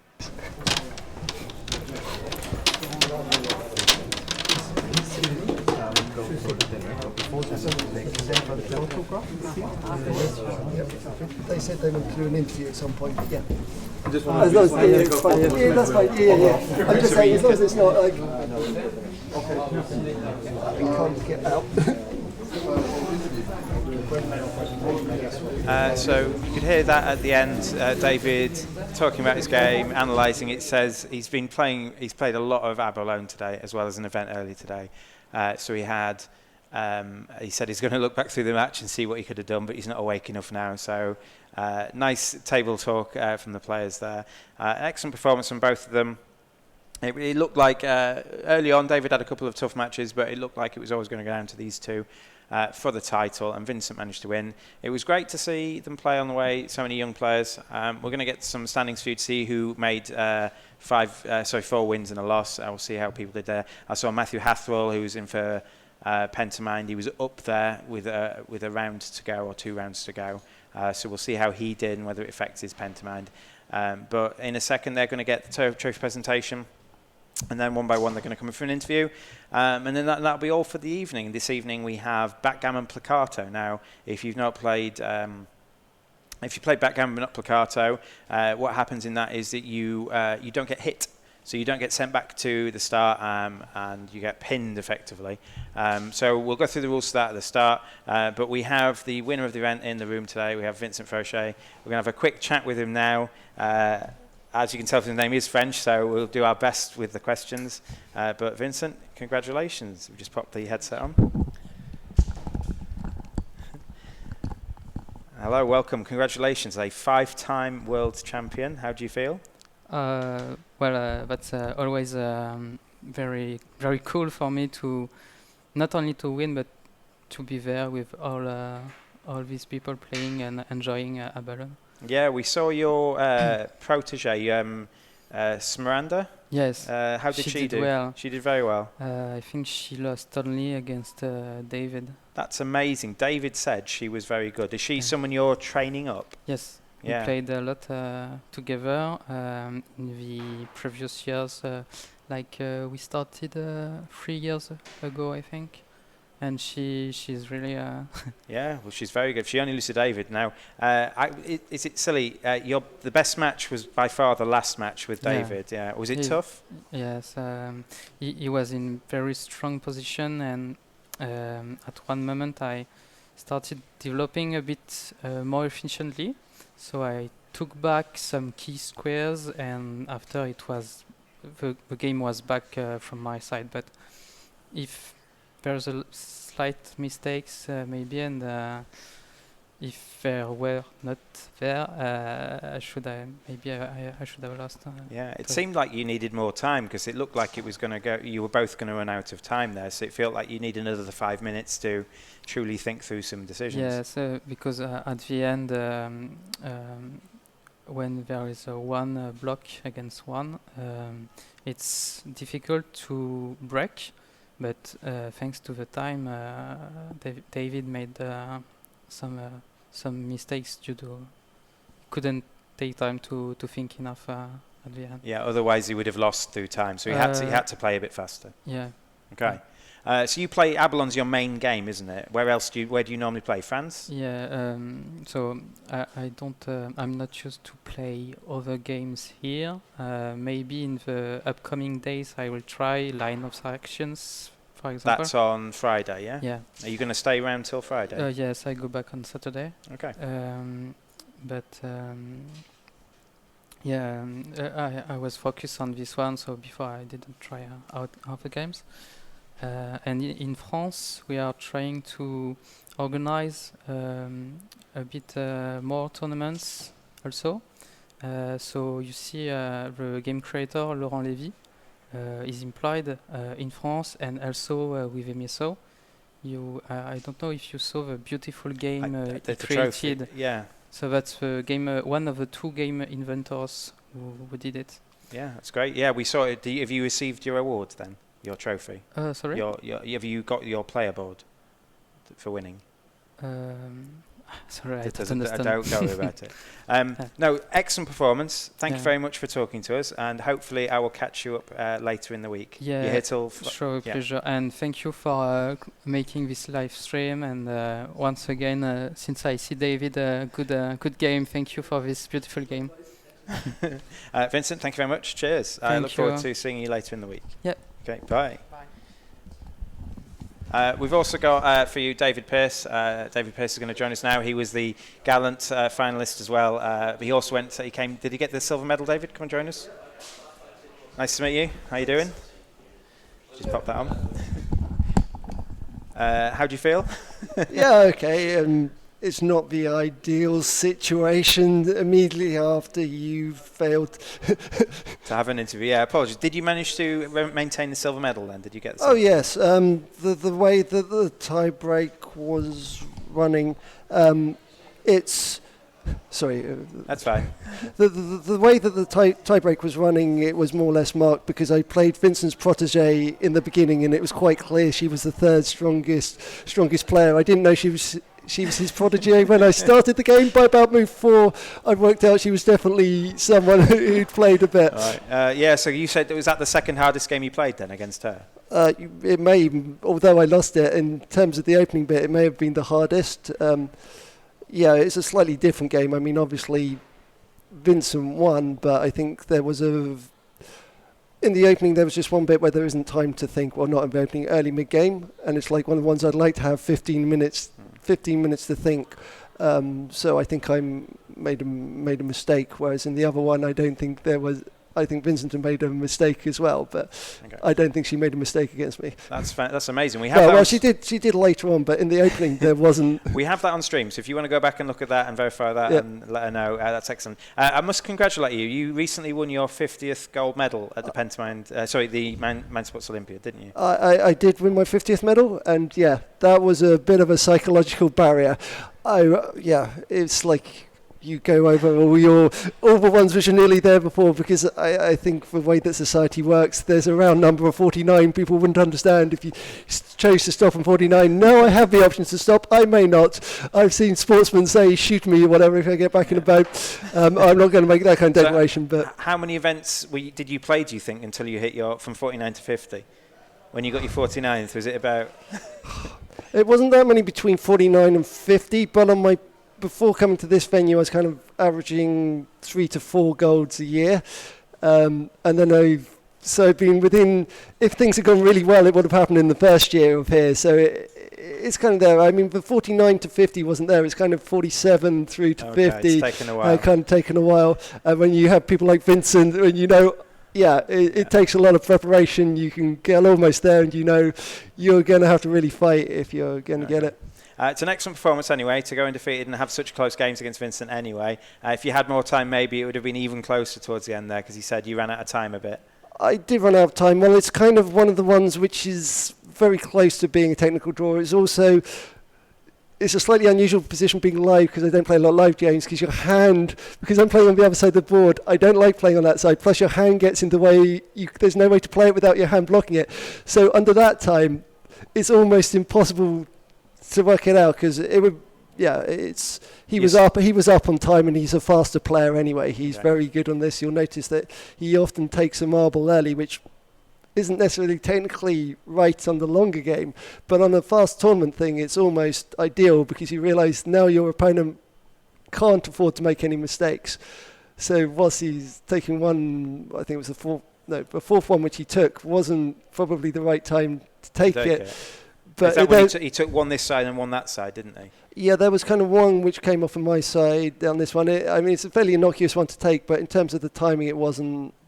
Okay. It kind of allowed the draw position to rise, but he knows. How would you draw then? Would you? Well, the draw is if you've got equal material and you both come into the middle, there's a point when you cannot go through each other. Now, there isn't a draw rule without repetition, and you can avoid repetition in Abalone, but essentially on the time control, I don't think either player at this level really wants to play it out, because if it had been played out, it wouldn't have been a split gold. It would be a playoff where he gets to be black. And then he gets a big advantage. Because it would be the change ones. Right. So I would imagine that if it had been slightly more clear cut, he would have gone for that. But anyway, congratulations on the silver. Congratulations on the gold from last night. Puts you even further ahead on all-time medals as well. Well, I think I'm being caught up, but yes. You're still ahead. It's enough to ensure I got it for another year, I think. Anyway, David, thanks for coming for the interview, and thank you. I'll see you for the rest of the week. No problem. Okay. All right. Thank you very much. So we have one more event today. It's backgammon Placato. I said it's a backgammon where you don't get hit, you get pinned instead. So if you want to look into that, check it out. We'll be back this evening. I believe it's 7:30 till 10.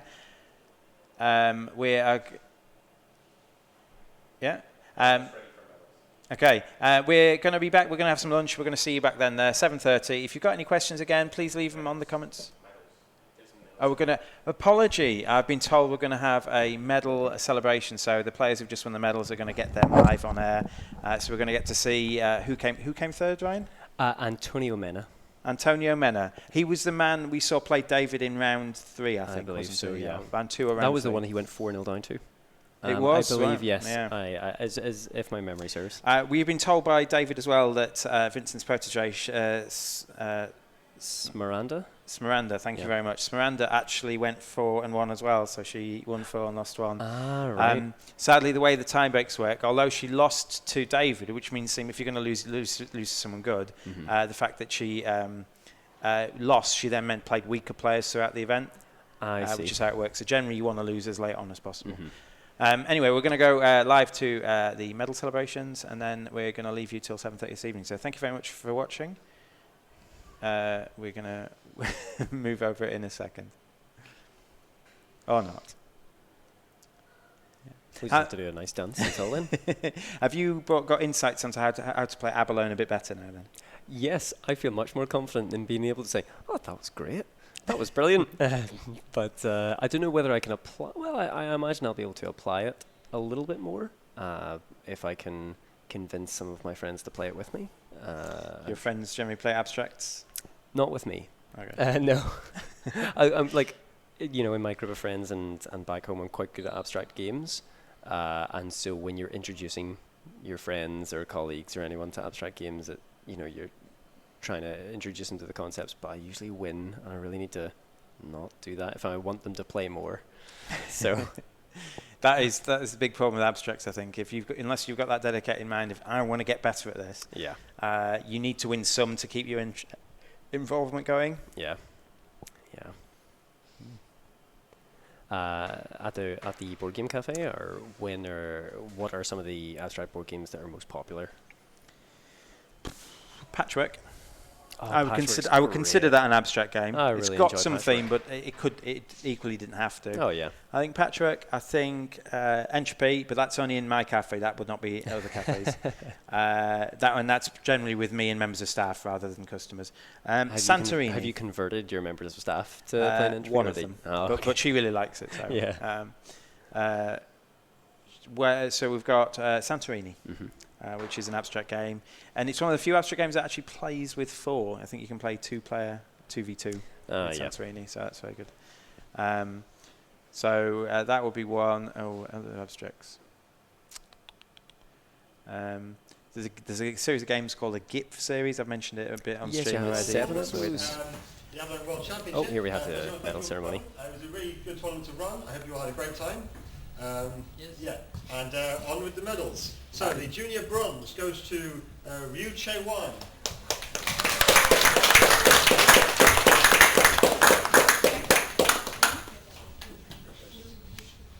Okay. The junior silver, first time at the Mind Sports, is Miranda Pradoy.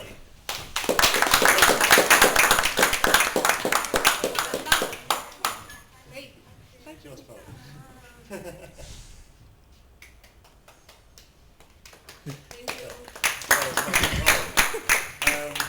And the junior gold goes to Zhang Chan-hee.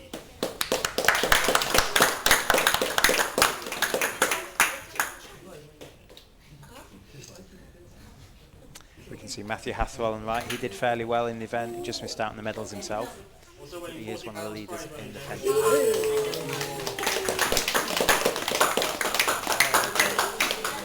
On to the overall medals. Especially here from France for this event, the bronze medal goes to Antonio Mina.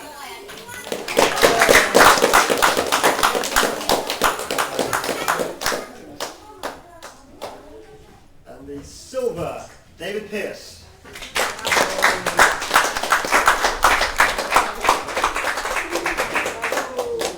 And our champion, winning the gold medal and this fabulous handcrafted board, is Vincent Pershaw.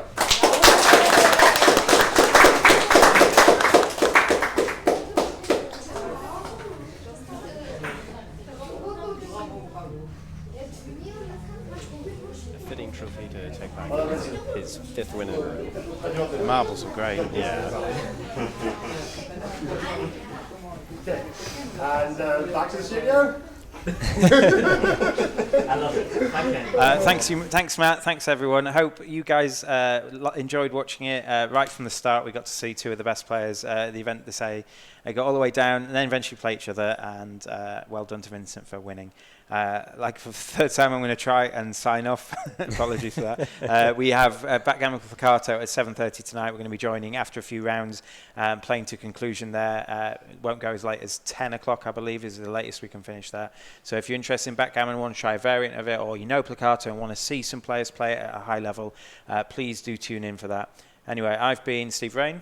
I'm Ryan Young. And we'll see you later.